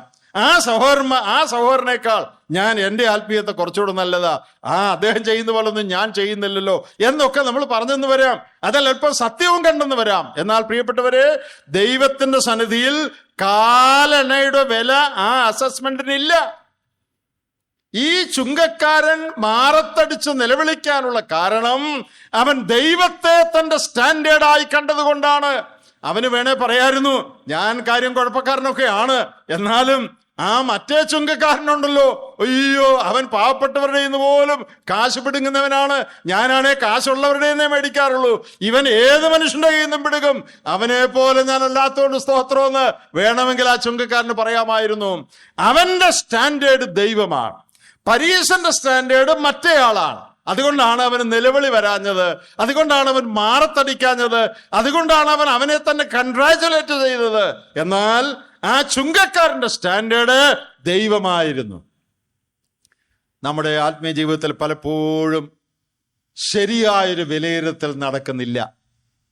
നമ്മൾ ആത്മശോധന ചെയ്യുന്നു, പരിശോധിക്കുന്നു എന്നൊക്കെ പറയുമ്പോൾ തന്നെ മറ്റുള്ളവരുമായിട്ട് എങ്ങനെയുണ്ടെന്നുള്ളതാണ് നമ്മുടെ ചിന്ത. ഒരു സൺഡേ സ്കൂളിൽ ഈ ചുങ്കക്കാരൻ്റെ പരീക്ഷന്റെ ഉപമ ടീച്ചർ പഠിപ്പിച്ചു കഴിഞ്ഞ് ഒടുവിൽ സൺഡേ സ്കൂളിന്റെ അവസാനത്ത് പ്രാർത്ഥിച്ചപ്പോൾ ഈ ടീച്ചർ പ്രാർത്ഥിച്ചു, കർത്താവേ, ഈ പരീശനെ പോലെ ഞങ്ങൾ അല്ലാത്തതുകൊണ്ട് നിന്നെ സ്തുതിക്കുന്നു. അപ്പൊ അത് കേട്ട ഒരു മിടുക്കൻ കൊച്ചു വിചാരിച്ചടാ, ഈ ടീച്ചറും അത് തന്നെയാണല്ലോ ചെയ്തേ. പരീശൻ പറഞ്ഞു ചുങ്കക്കാരനെ പോലെ അല്ലാത്തതുകൊണ്ട് സ്തോത്രമെന്ന്, ടീച്ചറും അത് തന്നെയാ പറഞ്ഞേ. എന്താ പറഞ്ഞേ? ഈ പരീശനെ പോലെ അല്ലാത്തതുകൊണ്ട് സ്തോത്രം. അപ്പൊ ഒരു പയ്യൻ അത് നോട്ട് ചെയ്തു, ടീച്ചർ പറഞ്ഞത് ശരിയായില്ലല്ലോ. അവനത് മനസ്സിലായി. അവൻ വീട്ടിൽ പോയി അന്ന് രാത്രി അവരുടെ കുടുംബ പ്രാർത്ഥനയ്ക്ക് പിള്ളേരും എല്ലാം പ്രാർത്ഥിക്കുന്ന ഒരു പതിവുള്ള വീടാണ്. അവന്റെ ടേൺ വന്ന് പാവം പ്രാർത്ഥിച്ചു, കർത്താവേ, ഞങ്ങളുടെ സൺഡേ സ്കൂൾ ടീച്ചറെ പോലെ അല്ലാത്തതുകൊണ്ട് ഞാൻ നിന്നെ സ്തുതിക്കുന്നു എന്ന്. അപ്പോ ഇതെല്ലാം കണക്കാ, എല്ലാവരും ഒന്നു തന്നെയാ. ഒരാൾ പറയും മറ്റേയാളുടെ കാര്യം, അടുത്ത ആള് മറ്റേയാളുടെ കാര്യം പറയും, അത്രയേ ഉള്ളൂ. അവനും പറഞ്ഞു, ഏതായാലും ഞങ്ങളുടെ ടീച്ചറെ പോലെ ഞാൻ അല്ലാത്തതുകൊണ്ട് സ്തോത്രമെന്ന്. ഇത് പറഞ്ഞുകൊണ്ട് നടക്കുകയാണ് നമ്മള്. ഞാൻ പറയാൻ വന്ന പ്രധാനപ്പെട്ട കാര്യം, ഈ ചുങ്കക്കാരൻ നിലവിളിക്കാൻ കാരണം, അവൻ മാറത്തടിക്കാൻ കാരണം, അവൻ ദൈവത്തിന്റെ അളവുകോലിന്റെ മുൻപിലാണ് നിന്നത്.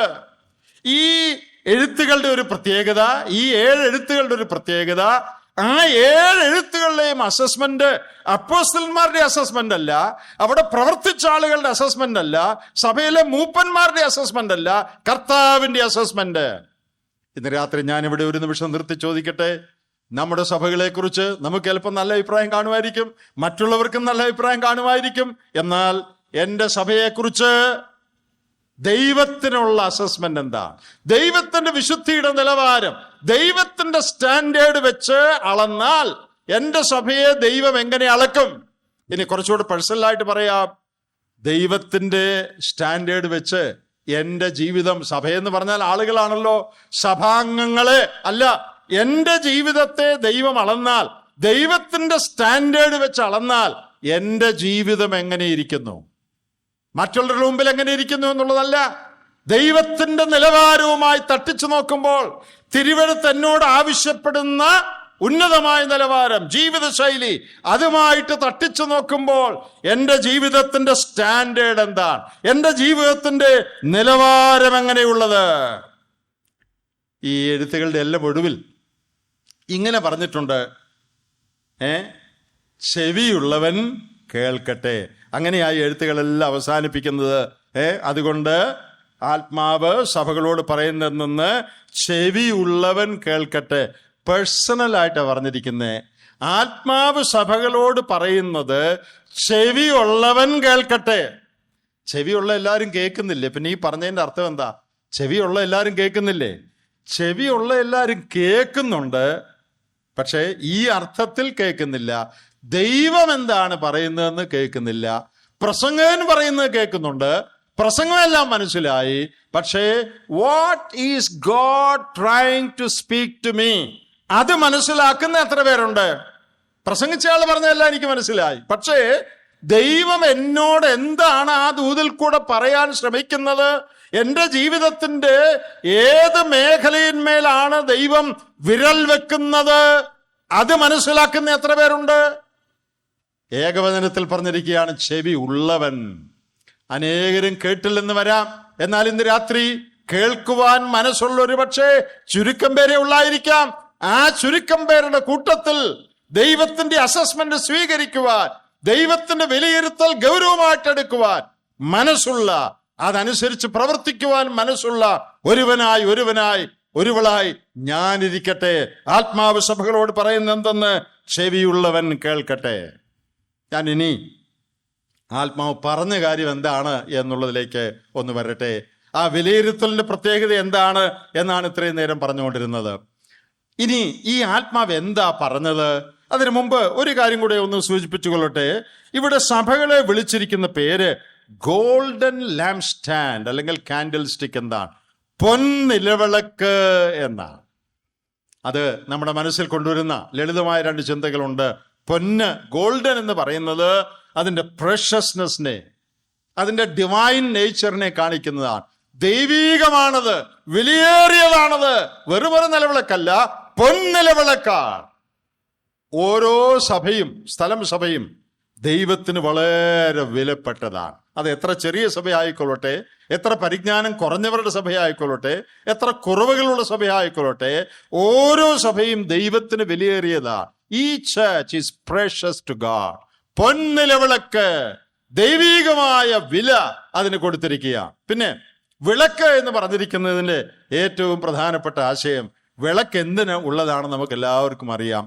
വിളക്ക് വെളിച്ചം കൊടുക്കാനുള്ളതാണ്. സ്ഥലം സഭകളെ കുറിച്ച് ദൈവം ഉദ്ദേശിക്കുന്നത് ഓരോ സ്ഥലം സഭയും ദീപങ്ങളായി പ്രകാശിക്കണം, വെളിച്ചം കൊടുക്കുന്നവയായിരിക്കണം. നാം ജീവിക്കുന്നത് അന്ധകാരം നിറഞ്ഞ ലോകത്തിലാണ്. പാപത്തിന്റെ അന്ധകാരം കൊണ്ട് മനുഷ്യരെല്ലാം തപ്പി നടക്കുകയാണ്.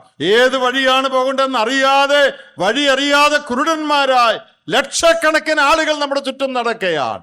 അതിൻ്റെ മധ്യത്തിൽ ദൈവം സ്ഥലം സഭകളെ സ്ഥാപിച്ചിരിക്കുന്നത് അങ്ങനെയുള്ള മനുഷ്യർക്ക് വെളിച്ചം കൊടുക്കാനാണ്. സുവിശേഷത്തിന്റെ വെളിച്ചം, സത്യത്തിന്റെ വെളിച്ചം, ജീവന്റെ വെളിച്ചം, യേശുക്രിസ്തുവിന്റെ വെളിച്ചം കൊടുക്കാൻ വേണ്ടിയാണ് ഈ സഭകളെ ദൈവം ആക്കി വെച്ചിരിക്കുന്നത്. അപ്പോൾ ഈ വെളിച്ചം കർത്താവ് യോഹന്നാന്റെ സുവിശേഷത്തിൽ പറഞ്ഞു, ഞാൻ ലോകത്തിന്റെ വെളിച്ചമാകുന്നു. അത് കഴിഞ്ഞ് മത്തായി സുവിശേഷം 5-ാം അധ്യായത്തിൽ കർത്താവ് പറഞ്ഞു, നിങ്ങൾ ലോകത്തിന്റെ വെളിച്ചമാകുന്നു. I am the light of the world, then you are the light of the world. നമുക്കറിയാം, നമുക്ക് ഒറിജിനലി വെളിച്ചമുള്ളവരല്ല നമ്മൾ. എന്നാൽ കർത്താവാകുന്ന വെളിച്ചവുമായി ബന്ധപ്പെട്ടതുകൊണ്ട് അവനിൽ നിന്ന് തിരി കൊളുത്തപ്പെട്ട, വേറൊരു ഭാഷയിൽ പറഞ്ഞാൽ അവന്റെ വെളിച്ചം റിഫ്ലക്ട് ചെയ്യുന്നവരായി നാം ഇരിക്കണം. നാം ദൈവത്തിന്റെ ജീവനുള്ളവരാണെങ്കിൽ, ദൈവിക ജീവൻ ഉള്ളവരായി, ദൈവത്തിന്റെ വെളിച്ചമുള്ളവരായി നാം ഇരിക്കണം. പ്രിയപ്പെട്ടവരെ, എന്റെയും നിങ്ങളുടെയും ജീവിതം യേശുക്രിസ്തുവിന്റെ ജീവൻ പ്രതിഫലിപ്പിക്കുന്നതായിരിക്കും. യേശുക്രിസ്തുവിന്റെ ആ വെളിച്ചം കൊടുക്കുന്നതായിരിക്കണം. Life of Christ to be revealed through each member in the church. സഭ വെളിച്ചം കൊടുക്കണമെന്ന് പറഞ്ഞാൽ എന്താ? സഭ എന്ന് പറഞ്ഞ ബിൽഡിങ്ങോ സഭയിലെ ലൈറ്റിന്റെ കാര്യമോ അല്ല പറയുന്നത്. സഭ വെളിച്ചം കൊടുക്കണമെന്ന് പറഞ്ഞാൽ സഭയിലുള്ള ഓരോ വ്യക്തികളും വെളിച്ചമുള്ളവരായിരിക്കണമെന്നാണ് ഇതിന്റെ അർത്ഥം. The Lord reveals himself, manifests himself through the life of each believer. ഓരോ വിശ്വാസിയുടെയും ജീവിതത്തിൽ കൂടെയാണ് ആ വെളിച്ചം കർത്താവ് കൊടുക്കുന്നത്, പ്രതിഫലിപ്പിക്കുന്നത്.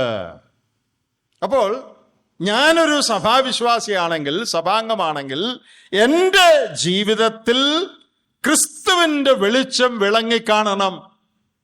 അങ്ങനെയുള്ള അനേക ആളുകൾ ചേർന്നതാണ് ഒരു സഭ.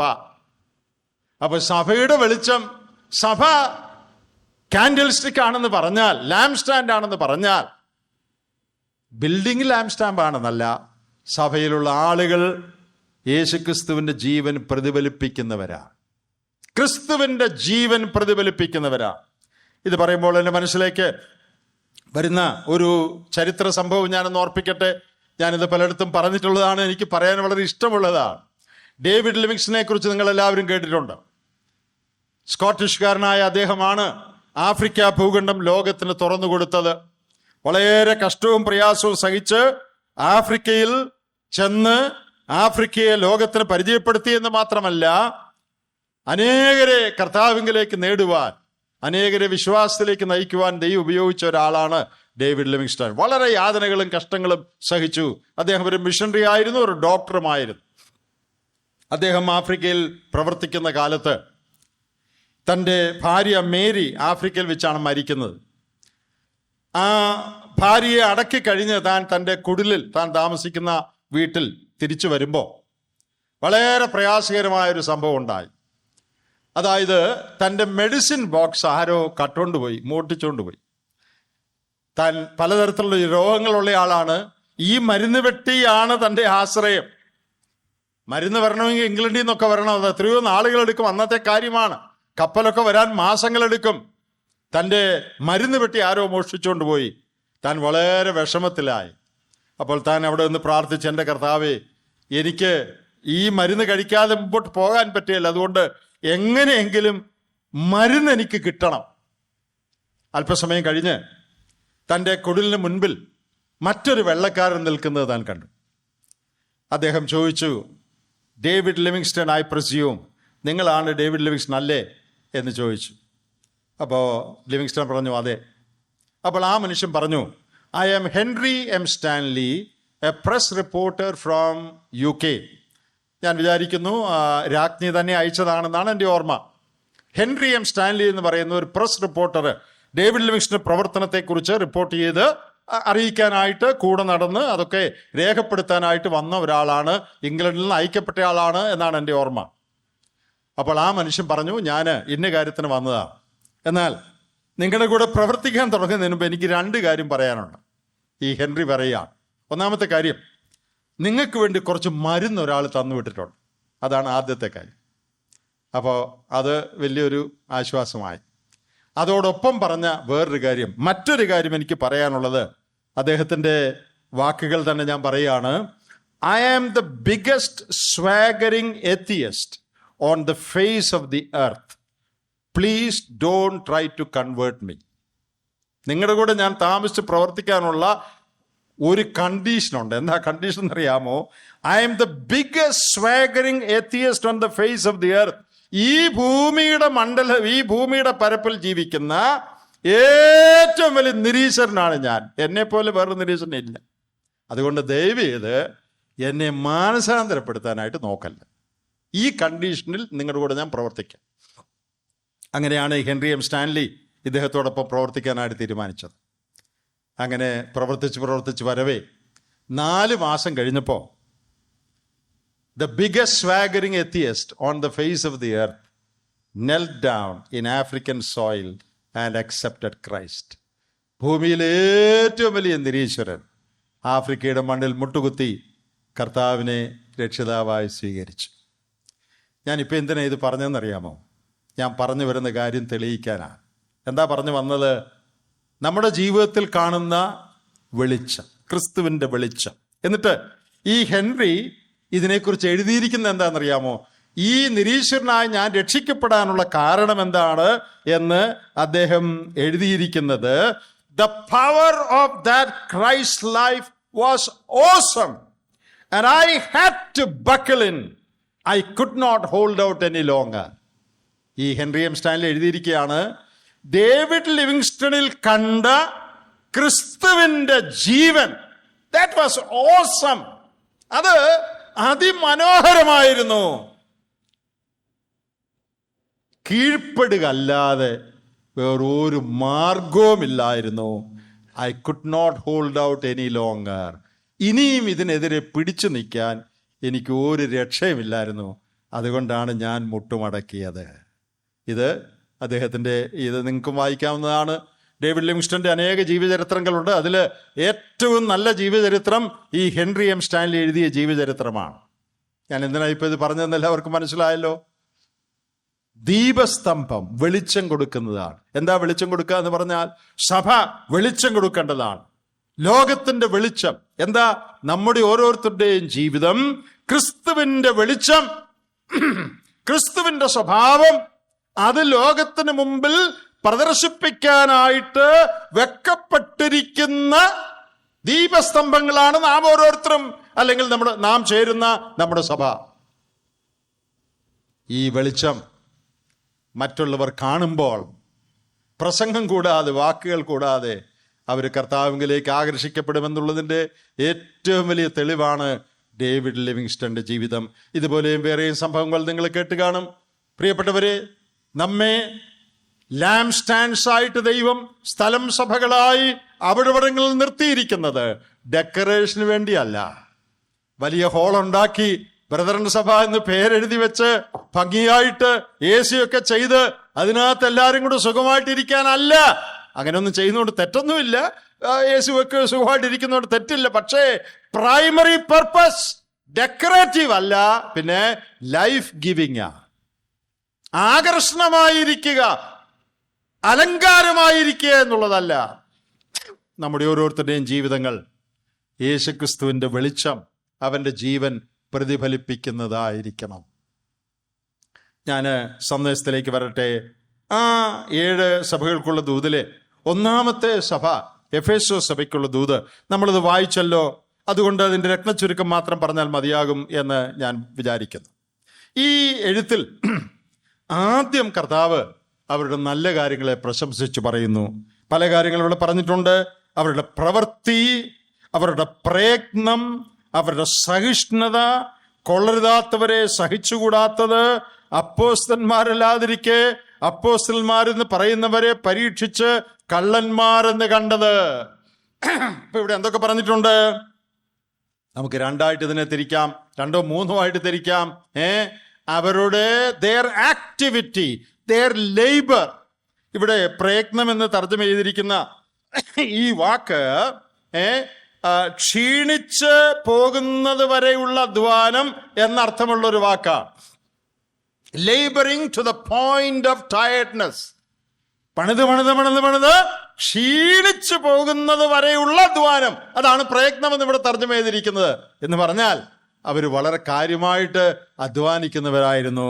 ധാരാളം ആക്ടിവിറ്റീസ്, പ്രവൃത്തി ഉണ്ടായിരുന്നു. പിന്നെ ധാരാളം സഹിഷ്ണുതയുണ്ടായിരുന്നു. സഹിഷ്ണുത എന്ന് പറഞ്ഞാൽ patience in the midst of adversities, പ്രാതികൂല്യങ്ങളുടെ മധ്യത്തിൽ കാണിക്കുന്ന ക്ഷമ. അനേക പ്രാതികൂല്യങ്ങളുടെ മധ്യത്തിൽ വളരെ ക്ഷമയോടെ നിൽക്കുന്നവരായിരുന്നു അവര്. അടുത്ത് പറഞ്ഞിരിക്കുന്നത് ഇൻടോളറൻസ് ഓഫ് ഈവിൾ ഡോക്ട്രിൻസ്, തെറ്റായ ഉപദേശങ്ങള് ഒരു നിലയിലും സഹിക്കയില്ല. കള്ളിയപ്പോസ്തലന്മാരായിട്ടുള്ളവരെ ഒരു നിലയിലും സഹിക്കാതെ അവരെ എക്സ്പോസ് ചെയ്യുന്ന, അവര് കള്ളന്മാരാണെന്ന് വെളിപ്പെടുത്തുന്നവരായിരുന്നു. അപ്പൊ നമുക്ക് എങ്ങനെ പറയാം? their activity and their doctrines were right. അവരുടെ പ്രവർത്തനങ്ങളും അവരുടെ ഉപദേശവും വളരെ നല്ലതായിരുന്നു. ഇതിനേക്കാൾ കൂടുതൽ എന്താ വേണ്ടേ? ഒരു സഭ നല്ല ഉപദേശ നിശ്ചയമുള്ളവര്, പിന്നെ നല്ല ആക്ടിവിറ്റി, ആഴ്ചയിൽ 7 ദിവസവും മീറ്റിംഗ് ഉള്ളവര്, സഹോദരിമാരുടെ യോഗം, യുവാക്കന്മാരുടെ യോഗം, ബൈബിൾ ക്ലാസ്, ഓപ്പൺ എയർ എന്ന് വേണ്ട എല്ലാ പ്രവർത്തനങ്ങളുമുണ്ട്. ഇതൊരു നല്ല സഭയായിട്ടല്ലേ നമ്മൾ വിചാരിക്കൂ. നല്ല ഉപദേശ നിശ്ചയമുണ്ട്, വളരെ ആക്റ്റീവാണ്. ഇതിൽ കൂടുതൽ ഒരു സഭയിൽ നിന്ന് നാം പ്രതീക്ഷിക്കാറുണ്ടോ? നാം സാധാരണ പ്രതീക്ഷിക്കാറില്ല. ഉപദേശപരമായി ശരിയായിരിക്കണം, പിന്നെ നല്ല പ്രവർത്തനനിരതമായ സഭയായിരിക്കണം.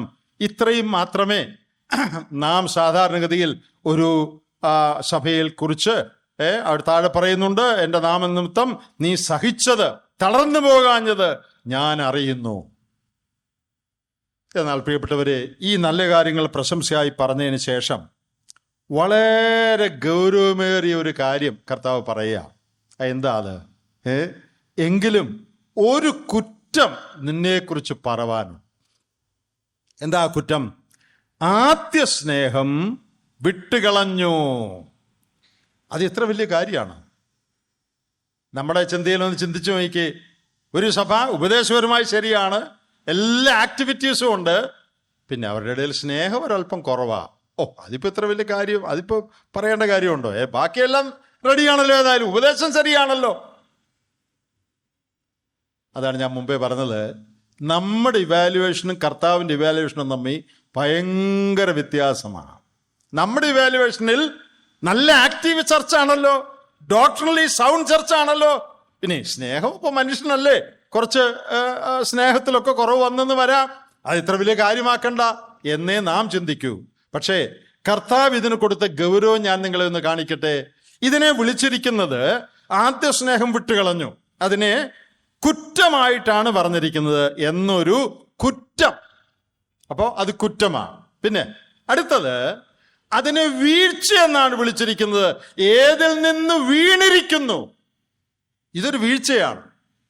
നമ്മൾ ആരെങ്കിലും കുറിച്ച് കേട്ടോ, ആ സഹോദരൻ വീണുപോയി കേട്ടോ എന്ന് പറഞ്ഞാൽ എന്താ ഉദ്ദേശിക്കുന്നത്? സ്നേഹം കുറഞ്ഞു പോയെന്നാണോ? അല്ല. നമ്മളത് ഉദ്ദേശിക്കുന്നത് വല്ല ഇമ്മൊറാലിറ്റിയിൽ, അസന്മാർഗീയതോ അല്ലെ വളരെ മോശമായി പറയാൻ കൊള്ളാത്ത എന്തെങ്കിലുമൊക്കെ മഹാപാപത്തിൽ അദ്ദേഹം വീണുപോയി എന്നുള്ളതാണ് നമ്മൾ ഉദ്ദേശിക്കുന്നത്. എന്നാൽ കർത്താവ് ഇതിനെ വിളിച്ചത്, സ്നേഹക്കുറവിനെ വിളിച്ചത് കുറ്റമെന്ന് വിളിച്ചു, പിന്നെ അതിനെ വീഴ്ച എന്ന് വിളിച്ചു. ഗൗരവം തീർന്നില്ല കേട്ടോ. എങ്ങനത്തെ വീഴ്ചയാ? മാനസാന്തരപ്പെടുവാൻ ആവശ്യമുള്ള വീഴ്ചയാ, വെറുതെ ഒരു വീഴ്ചയല്ല. That is a fall that needs to be repented of. Is it so serious? ഇത്രയ്ക്ക് ഗൗരവമുള്ള കാര്യമാണോ? തീർന്നില്ല കേട്ടോ. ഒരു കാര്യം കൂടെ അതിനോട് ചേർത്ത് പറയാനുണ്ട്.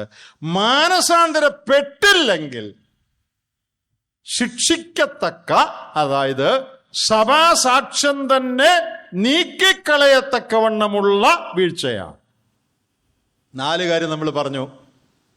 ആദ്യ സ്നേഹം വിട്ടുകളഞ്ഞു എന്നുള്ളത്, 1, അതൊരു കുറ്റമാണ്. 2, അതൊരു വീഴ്ചയാണ്. 3, മാനസാന്തരപ്പെടുവാൻ ആവശ്യമുള്ള അത്രയ്ക്ക് ഗൗരവമുള്ള വീഴ്ചയാണ്. 4, മാനസാന്തരപ്പെട്ടില്ലെങ്കിൽ സഭാസാക്ഷ്യം തന്നെ നീക്കിക്കളയത്തക്കവണ്ണമുള്ള വീഴ്ചയാണ്. ഇങ്ങനെ നമ്മൾ ആരെങ്കിലും ഇതിനെ കാണുമോ? ആദ്യ സ്നേഹം, അതിനെക്കുറിച്ച് 2 കാര്യങ്ങൾ നമുക്ക് ചിന്തിക്കാൻ കഴിയും. ഒന്നാമത്, ദൈവത്തോടുള്ള ഭക്തി, ദൈവത്തോടുള്ള ഇൻറ്റിമസി, ദൈവത്തോടുള്ള സ്നേഹം, അതിൽ കുറവ് വന്നു. നമുക്കറിയാം, ദൈവത്തോടുള്ള സ്നേഹം കുറഞ്ഞാൽ ഓട്ടോമാറ്റിക്കായിട്ട് പ്രൊപ്പോർഷനേറ്റ് ആയിട്ട് സംഭവിക്കുന്ന വേറൊരു കാര്യമുണ്ട്. അത് പ്രത്യേകം പറയേണ്ട ആവശ്യമില്ല. ദൈവത്തോടുള്ള സ്നേഹം കുറഞ്ഞാൽ സഹോദരനോടുള്ള സ്നേഹവും കുറയും. ഈ തമ്മിൽ ബന്ധപ്പെട്ടിരിക്കുന്നുവെന്ന് യോഹന്നാന്റെ ലേഖനത്തിൽ വളരെ വ്യക്തമായിട്ട് പറഞ്ഞിട്ടുണ്ട്. 1 യോഹന്നാൻ 4:20 പറയുന്നുണ്ട്, ഞാൻ ദൈവത്തെ സ്നേഹിക്കുന്നുവെന്ന് പറയുകയും തൻ്റെ സഹോദരനെ പഴിക്കുകയും ചെയ്യുന്നവൻ കള്ളനാകുന്നു. താൻ കണ്ടിട്ടുള്ള സഹോദരനെ സ്നേഹിക്കാത്തവന് കണ്ടിട്ടില്ലാത്ത ദൈവത്തെ സ്നേഹിപ്പാൻ കഴിയുന്നതല്ല. ദൈവത്തെ സ്നേഹിക്കുന്നവൻ സഹോദരനെയും സ്നേഹിക്കണം എന്നീ കൽപ്പന നമുക്ക് അവങ്കിൽ നിന്ന് ലഭിച്ചിരിക്കുന്നു. അപ്പോൾ ആദ്യ സ്നേഹം വിട്ടുകളഞ്ഞു എന്ന് പറഞ്ഞാൽ ദൈവസ്നേഹം, ദൈവത്തോടുള്ള സ്നേഹം വിട്ടുകളഞ്ഞു എന്ന് വ്യാഖ്യാനിച്ചാലും അതിനകത്ത് എന്തുണ്ട്? സഹോദരനോടുള്ള സ്നേഹവും അതിനകത്തുണ്ട്. കാരണം ഈ തമ്മിൽ വേർപിരിക്കാൻ കഴിയാത്തതാണ്. എനിക്ക് സഹോദരന്മാരോട് സ്നേഹമുണ്ട് എന്ന് പറഞ്ഞാൽ ദൈവത്തോട് സ്നേഹമുണ്ടെന്നുള്ളത് അണ്ടർസ്റ്റുഡ് ആണെന്നാണ് നമ്മൾ വായിച്ച വാക്യങ്ങൾ പറയുന്നത്. പ്രിയപ്പെട്ടവരെ, അത് മാനസാന്തരപ്പെടാൻ ആവശ്യമുള്ള ഒരു കാര്യമായിട്ട് നമ്മൾ ചിന്തിക്കുമോ? ദൈവസ്നേഹം കുറഞ്ഞുപോയി എന്നുള്ളത് മാനസാന്തരപ്പെടാൻ ആവശ്യമുള്ളൊരു കാര്യമായിട്ട് നമ്മൾ ചിന്തിക്കുമോ? നമ്മൾ ആരെങ്കിലും സഭയിൽ ഒരു വിശ്വാസിയോട് മാനസാന്തരപ്പെടണമെന്ന് പറഞ്ഞാൽ, വല്ല മദ്യപാനമോ ദുർമാർഗമോ ഒക്കെ വന്നാൽ സഭയിൽ ഉപദേശിക്കുന്ന ഈ മാനസാന്തരപ്പെട്ട് ഒക്കെ ക്രമപ്പെടുത്തി വരണമെന്ന് പറയും, അല്ലേ? അല്ലാതെ സ്നേഹം കരഞ്ഞു പോയി, അല്ലെങ്കിൽ ദൈവത്തോടുള്ള എൻ്റെ ഭക്തിയിൽ തണുപ്പ് വന്നുപോയി, അത് മാനസാന്തരപ്പെടത്തക്കവണ്ണമുള്ള കുറ്റമായി നാം കാണുമോ? അതാണ് നമ്മൾ ആദ്യം പറഞ്ഞു വന്നത്. നമ്മുടെ അസസ്മെന്റും ഇവാലുവേഷനും ദൈവത്തിന്റെ ഇവാലുവേഷനും തമ്മിൽ വലിയ വ്യത്യാസമുണ്ട്. പ്രിയപ്പെട്ടവരെ, ഇവിടെ എന്താണ് കർത്താവ് പറയാനായിട്ട് ശ്രമിക്കുന്നത്? നിങ്ങളുടെ വേദപരിജ്ഞാനം, ഉപദേശ നിശ്ചയം, പ്രവൃത്തികൾ അതെല്ലാം നല്ലതാണ്. എന്നാൽ ദൈവത്തോടുള്ള നിങ്ങളുടെ സ്നേഹം, നിങ്ങളുടെ ഹൃദയത്തിന്റെ നില, അത് ശരിയല്ല. വളരെ വലിയ ഒരു ആത്മീക സത്യം ഇന്ന് രാത്രി നാം എല്ലാവരും കാതലായി മനസ്സിലാക്കേണ്ട ഒരു ആത്മീയ സത്യമാണ് ഇവിടെ പറയാൻ ദൈവത്തിന്റെ ആത്മാവ് ശ്രമിക്കുന്നത്. എന്താണെന്നറിയാമോ? നിന്റെ പ്രവർത്തനത്തെക്കാൾ, നിന്റെ ഉപദേശ നിശ്ചയത്തെക്കാൾ, അതൊക്കെ പ്രധാനമാണ്, അല്ലെന്ന് പറയല്ല, നിന്റെ ഹൃദയനിലയ്ക്കാണ് ദൈവം പ്രാധാന്യം കൊടുക്കുന്നത്. Your being is more important than your doing. God is more interested in the attitude of your heart than in the activity of your hand. നിന്റെ കൈകളുടെ പ്രവൃത്തിയേക്കാൾ നിന്റെ ഹൃദയത്തിന്റെ നിലയിലാണ് ദൈവത്തിന് പ്രസാദമുള്ളത്, ദൈവം നോക്കുന്നത്. നമ്മളാണേ അങ്ങനെയല്ല. പുറമേയൊക്കെ എല്ലാം ശരിയാണോ എന്നേ നോക്കൂ. ഹൃദയനില എന്താണെന്നുള്ളതിന് നാം പലപ്പോഴും പ്രാധാന്യം കൊടുക്കാറില്ല. എന്നാൽ ഇന്ന് രാത്രി ഞാൻ പറയട്ടെ, ഓരോ വിശ്വാസിയിൽ നിന്നും ദൈവം പ്രതീക്ഷിക്കുന്നത് നമ്മുടെ ഉപദേശ പരിജ്ഞാനം എങ്ങനെയുണ്ട് എന്നുള്ളതിനേക്കാൾ, നമ്മുടെ പ്രവർത്തനങ്ങൾ എങ്ങനെയെന്നുള്ളതിനേക്കാൾ, ദൈവവുമായുള്ള നമ്മുടെ അടുപ്പം, അവനോടുള്ള നമ്മുടെ ഭക്തി, അവനോടുള്ള നമ്മുടെ ഇന്റിമസി, അവനോട് ചേർന്ന് ജീവിക്കുന്ന ഒരു അനുഭവം നമുക്കുണ്ടോ? പ്രിയപ്പെട്ടവരെ, ആത്മീയത്വത്തിന്റെ അന്തസത്ത എന്ന് പറഞ്ഞാൽ അതാണ്. That is the essence of spirituality. My intimate walk with God every day. ഓരോ ദിവസവും ദൈവത്തോട് എന്തുമാത്രം ചേർന്ന് ഞാൻ ജീവിക്കുന്നു, അതാണ് ആത്മീയത്വത്തിലെ ഏറ്റവും പ്രധാനപ്പെട്ട കാര്യം. ഞാനൊരു കാര്യം ശ്രദ്ധിച്ചിട്ടുണ്ടോ, നിങ്ങൾ ശ്രദ്ധിച്ചിട്ടുണ്ടോ എന്ന് എനിക്ക് അറിഞ്ഞുകൂടാ. പഴയ നിയമത്തിൽ ദൈവജനത്തോട്, ഇസ്രായേലിനോട് ദൈവം സംസാരിക്കുമ്പോൾ ആവർത്തന പുസ്തകം 6-ാം അധ്യായത്തിൽ പറയുന്ന ഒരു കാര്യമുണ്ട്. അതിന്റെ 7-ാമത്തെ വാക്യം, അതിന്റെ 5-ാം വാക്യത്തിൽ, നിന്റെ ദൈവമായ യഹോവയെ നീ പൂർണ്ണ ഹൃദയത്തോടും പൂർണ്ണ മനസ്സോടും പൂർണ്ണ ശക്തിയോടും കൂടെ സ്നേഹിക്കണം. ദൈവജനത്തോട് ദൈവത്തിന് പറയാനുള്ള ഒന്നാമത്തെ കാര്യം, കൽപ്പനകളൊക്കെ അനുസരിക്കണം, അതൊക്കെ ശരിയാ. പക്ഷേ ആ കൽപ്പനാനുസരണം ദൈവത്തോട് സ്നേഹമുള്ളൊരു ഹൃദയത്തിൽ നിന്ന് വേണം വരാൻ. Obedience should emerge from a heart that loves God intently. ദൈവത്തെ പൂർണ്ണ ആളത്വത്തോടുകൂടെ സ്നേഹിക്കുന്ന ഒരു ഹൃദയം. ഇവിടെ പറയുന്നത് ശ്രദ്ധിച്ച്, പൂർണ്ണ ഹൃദയത്തോടും പൂർണ്ണ മനസ്സോടും പൂർണ്ണ ശക്തിയോടും കൂടെ സ്നേഹിക്കണം. വേറെയും ഭാഗത്ത് ഇത് തന്നെ പറയുന്നുണ്ട്. ആവർത്തന പുസ്തകത്തിൽ ഇനി ഇത് ആവർത്തിക്കുന്നുണ്ട്. ഞാൻ ആ വാക്യങ്ങളിലേക്ക് ഇപ്പോൾ പോകുന്നില്ല. എല്ലാവരും ദൈവത്തെ വളരെ സ്നേഹിക്കണമെന്നല്ല പറഞ്ഞിരിക്കുന്നത്. പിന്നെ എങ്ങനെ സ്നേഹിക്കണമെന്നാ? നിന്റെ പൂർണ്ണ ആളത്വത്തോടുകൂടെ. 103-ാം സങ്കീർത്തനത്തിലുള്ള പ്രയോഗമുണ്ടല്ലോ, എൻ മനമേ യഹോവയെ വാഴ്ത്തുക, എൻ്റെ സർവ അന്തരംഗവുമേ. ഇംഗ്ലീഷിൽ bless the Lord O my soul and all that is within me. എൻ്റെ ഉള്ളിൽ എന്തെല്ലാം ഉണ്ടോ അതെല്ലാം കൊണ്ട് ദൈവത്തെ സ്നേഹിക്കണം. ഇതിനേക്കാൾ ശക്തമായിട്ട് ഇത് പറയാൻ പറ്റുമോ? ദൈവത്തെ ഒത്തിരി സ്നേഹിക്കണമെന്നല്ല, വളരെ സ്നേഹിക്കണമെന്നല്ല, ധാരാളം സ്നേഹിക്കണമെന്നല്ല. പിന്നെന്താ പറഞ്ഞിരിക്കുന്നത്? നിന്റെ ഉള്ളിൽ, നിന്റെ പേഴ്സണാലിറ്റിയിൽ, നിന്റെ വ്യക്തിത്വത്തിൽ എന്തെല്ലാം ഉണ്ടോ അതെല്ലാം കൊണ്ട് ദൈവത്തെ സ്നേഹിക്കണം. ദൈവം നിന്റെ ഹൃദയത്തിൽ നിറഞ്ഞിരിക്കണം. എനിക്ക് ദൈവത്തോട് വളരെ സ്നേഹമുള്ളതുകൊണ്ട് കാര്യമില്ല. ദൈവം ഡിമാൻഡ് ചെയ്യുന്നത് പൂർണ്ണ ഹൃദയത്തോടെ അവൻ എൻ്റെ ഹൃദയത്തെ നിറയ്ക്കണം. He should fill my heart. He should fill my thoughts. He should fill my desires. He should fill my imaginations. എൻ്റെ ഭാവനകളെ, എൻ്റെ ചിന്തകളെ, എൻ്റെ ജീവിതത്തിലെ പ്ലാനുകളെ, എൻ്റെ ആഗ്രഹങ്ങളെ ദൈവം നിയന്ത്രിച്ച് ദൈവം നിറയ്ക്കണം. നെപ്പോളിയൻ ബോണപ്പാർട്ടിന്റെ, താൻ വലിയൊരു സൈനികനായിരുന്നു, എല്ലാവർക്കും അറിയാമല്ലോ. നെപ്പോളിയന്റെ ഒരു പടയാളി ഒരിക്കൽ വെടിയേറ്റ് ആശുപത്രിയിൽ സർജറി ചെയ്യാനായിട്ട്, ഓപ്പറേഷൻ ചെയ്യാനായിട്ട് കൊണ്ടുചെന്നു. അപ്പോൾ വെടിയുണ്ട നെഞ്ചിൽ എവിടെയോ കയറിയിരിക്കുക. ആ ഡോക്ടർ ആ പടയാളിയെ വെടിയുണ്ട എടുക്കാനായിട്ട്, മുറിക്കാനായിട്ട്, ഈ ഭാഗം കീറാനായിട്ട് വന്നപ്പോൾ പ്രസിദ്ധമായൊരു വാചകമാണ്. ആ പടയാളി ഡോക്ടറോട് പറയുകയാണ്, doctor, if you cut a little deeper you can see Napoleon there. ഡോക്ടറെ, ഒരല്പം കൂടെ ആഴത്തിൽ കീറിയാൽ നെപ്പോളിയനെ അവിടെ കാണാം. ഇന്ന് രാത്രി ഞാൻ ചോദിക്കട്ടെ, നമ്മുടെ ഹൃദയങ്ങൾ അല്പം ആഴത്തിൽ കീറിയാൽ ദൈവത്തെ എവിടെ കാണാമോ? Does he fill our heart? ഞായറാഴ്ച യോഗത്തിന് പോകുന്നുണ്ടോ എന്നുള്ളതല്ല വിഷയം, വേദവസ്തം വായിക്കുന്നുണ്ടോ എന്നുള്ളതല്ല, പ്രാർത്ഥിക്കുന്നുണ്ടോ എന്നുള്ളതല്ല, ശരിയായ ഉപദേശം വിശ്വസിക്കുന്നുണ്ടോ എന്നുള്ളതല്ല. അതെല്ലാം നല്ല കാര്യമാ. പക്ഷേ അതെല്ലാം റൊട്ടീനായി, റിച്വലായി, ആചാരമായി ചെയ്തു പോകാൻ സാധ്യതയുണ്ട്. പ്രിയപ്പെട്ടവരെ, എത്രയോ സഭകളിൽ, നമ്മുടെയൊക്കെ ജീവിതങ്ങളിൽ തന്നെ പലപ്പോഴും ഓട്ടോമാറ്റിക് ആയിട്ട് ഒരു മെഷീൻ പോലെ പണ്ടേ ചെയ്തു വരുന്ന കാര്യങ്ങൾ ചെയ്യുകയാണ്. ഞായറാഴ്ച പണ്ട് മുതലേ പറയുകയാണ്. ഇത് അർത്ഥമാക്കിയാണോ പറയുന്നത്? പണ്ട് മുതലേ പാടുന്ന പാട്ടുകൾ പാടുകയാണ്. ആചാരമായി, റിച്വലായി, പ്രാക്ടീസായി. ഉറക്കത്ത് വിളിച്ചു ചോദിച്ചാലും അത് തന്നെ പറയും. എല്ലാം അറിയാം. നമ്മുടെ ആത്മീയത്വം പലപ്പോഴും ഒരു ആചാരമായി അധപ്പതിച്ചു പോയിരിക്കുന്നു. There is no warmth in our godliness, in our spirituality. ഭക്തിയിൽ ചൂടില്ല, ഹോൾ ഹാർട്ട്നെസ് ഇല്ല, പൂർണ്ണ ഹൃദയ സേവയില്ല. ഇന്ന് രാത്രി നമ്മുടെ കോൺഫറൻസിന്റെ ഈ ആദ്യ രാത്രിയിൽ നിങ്ങളെ ഓർപ്പിക്കുവാൻ എൻ്റെ ഹൃദയത്തിൽ ഏറ്റവും ശക്തമായി വന്ന കാര്യം, നമ്മുടെ ആത്മീയത്വത്തിൻ്റെ അന്തസത്ത എന്ന് പറയുന്നത് നാം ഓരോരുത്തരും നമ്മുടെ അനുദിന ജീവിതത്തിൽ ദൈവത്തോട് ഏറ്റവും അടുത്ത് ജീവിക്കുന്നതാണ്. അത് നമുക്കുണ്ടോ? യോഗത്തിന് പോകുന്നുണ്ടോ? കാശ് കൊടുക്കുന്നുണ്ടോ? അതൊന്നും എല്ലാം സെക്കൻഡറിയാ.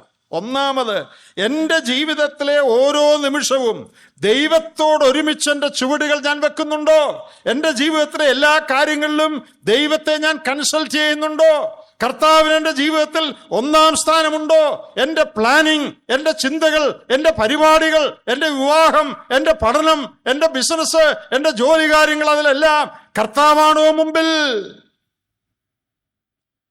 അവനെ സ്നേഹിക്കണമെന്ന് പറഞ്ഞ വാക്യം വായിച്ചല്ലോ. ഞാൻ വേറൊരു വാക്യം കൂടെ നിങ്ങളെ ഒന്ന് കാണിച്ചു കൊള്ളട്ടെ. ആ കൂട്ടത്തിൽ വേറൊരു കാര്യം കൂടെ പറഞ്ഞിട്ടുണ്ട്. അവനെ സ്നേഹിക്കണം പൂർണ്ണ ഹൃദയത്തോടെ എന്ന് മാത്രമല്ല, നിങ്ങൾ ആവർത്തന പുസ്തകം 10-ാം അധ്യായത്തിലേക്ക് വരുമ്പോൾ അതിന്റെ 12-ലും ഇത് തന്നെ പറഞ്ഞിട്ടുണ്ട്. ഇനി 10-ാം അധ്യായത്തിന്റെ 20-ാം വാക്യം നോക്കണേ. നിന്റെ ദൈവമായ യഹോവയെ നീ ഭയപ്പെടണം, അവനെ സേവിക്കണം, അവനോട് ചേർന്നിരിക്കണം. ഇംഗ്ലീഷിൽ thou shall cleave unto him. Clive എന്നുള്ള വാക്ക് വേറൊരു വാക്യം നമ്മുടെ മനസ്സിൽ കൊണ്ടുവരുന്നതാണ്. ഏത് വാക്യമാണ്? ഒരു മനുഷ്യൻ അപ്പനെയും അമ്മയും വിട്ട് ഭാര്യയോട് പറ്റിച്ചേരും, അവരിരുവരും ഒരു ദേഹമായി തീരും. A man shall leave his father and mother and shall Clive unto his wife. ഒരുവൻ തന്റെ ഭാര്യയോട് ഇനി ഒരിക്കലും വേർതിരിക്കുവാൻ കഴിയാതെ വണ്ണം പറ്റിച്ചേർന്ന് ഒന്നായി, ഇന്റിമസിയുടെ മാക്സിമം, അടുപ്പത്തിന്റെ മൂർധന്യാവസ്ഥ അതിലാകുന്നത് പോലെ ദൈവത്തെ സ്നേഹിച്ചാൽ മാത്രം പോരാ, സേവിച്ചാൽ മാത്രം പോരാ, കൽപ്പന അനുസരിച്ചാൽ മാത്രമല്ല, thou shall cleave unto thy God. ദൈവത്തോട് നീ പറ്റിച്ചേർന്ന് ഇരിക്കണം. ഇനി 11-ാം അധ്യായത്തിലേക്ക് വരിക. 11-ാം അധ്യായത്തിന്റെ 1-ാം വാക്യത്തിൽ ദൈവത്തെ സ്നേഹിക്കണമെന്ന് പറഞ്ഞിട്ടുണ്ട്. ഇനി അതിന്റെ 22-ാം വാക്യം ഒന്ന് നോക്കിയേ. ഞാൻ നിങ്ങളോട് ആജ്ഞാപിക്കുന്ന ഈ സകല കൽപ്പനകളും ജാഗ്രതയോടെ പ്രമാണിച്ചുകൊണ്ട് നിങ്ങൾ നിങ്ങളുടെ ദൈവമായ യഹോവയെ സ്നേഹിക്കുകയും അവന്റെ എല്ലാ വഴികളിലും നടന്ന് അവനോട് ചേർന്നിരിക്കുകയും വേണം. 13-ാം അധ്യായം ആവർത്തനം 13 അതിന്റെ 5-ാം വാക്യം.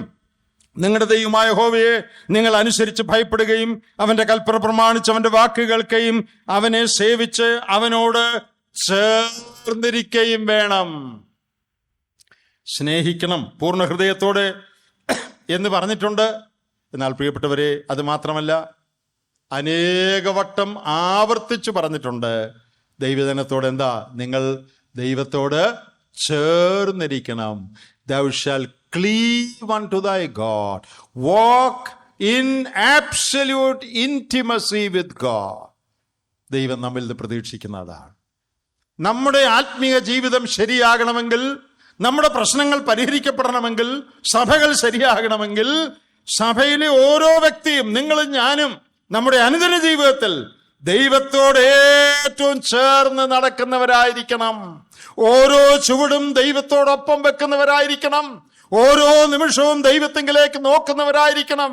അതിന് ഞായറാഴ്ചയെന്നോ രാവെന്നോ പകലെന്നോ ഇന്ന സമയമെന്നോ മീറ്റിംഗ് എന്നോ ഒന്നുമില്ല. എൻ്റെ ജീവിതത്തിന്റെ എല്ലാ സമയത്തും God should fill my heart. എൻ്റെ ഹൃദയത്തെ ദൈവം നിറയ്ക്കണം. ദൈവവുമായിട്ടുള്ള ഏറ്റവും അടുത്ത സ്നേഹ സംസർഗത്തിൽ ഞാൻ ജീവിക്കണം. അതാണ് ആത്മീയത്വം. അതാണ് ദൈവം നമ്മിൽ നിന്ന് പ്രതീക്ഷിക്കുന്നത്. അപ്പോൾ ഇവരോട് പറയാണ്, നിങ്ങൾക്ക് ഒത്തിരി നല്ല കാര്യമുണ്ട്, അതൊക്കെ നല്ലതാ, പക്ഷേ വളരെ ഗൗരവതരമായ ഒരു കുറ്റം നിങ്ങൾക്കെതിരെ ഉണ്ട്. നിങ്ങളുടെ ജീവിതം ശരിയല്ല, ദൈവത്തോട് നിങ്ങളുടെ ഭക്തി ശരിയല്ല, സ്നേഹം ശരിയല്ല. ഈ വാക്യം see from where you have fallen. പല തർജ്ജമകൾ നിങ്ങൾ വായിച്ചാൽ NIV ഇത് തർജ്ജമ ചെയ്തിരിക്കുന്നത് how far you have fallen.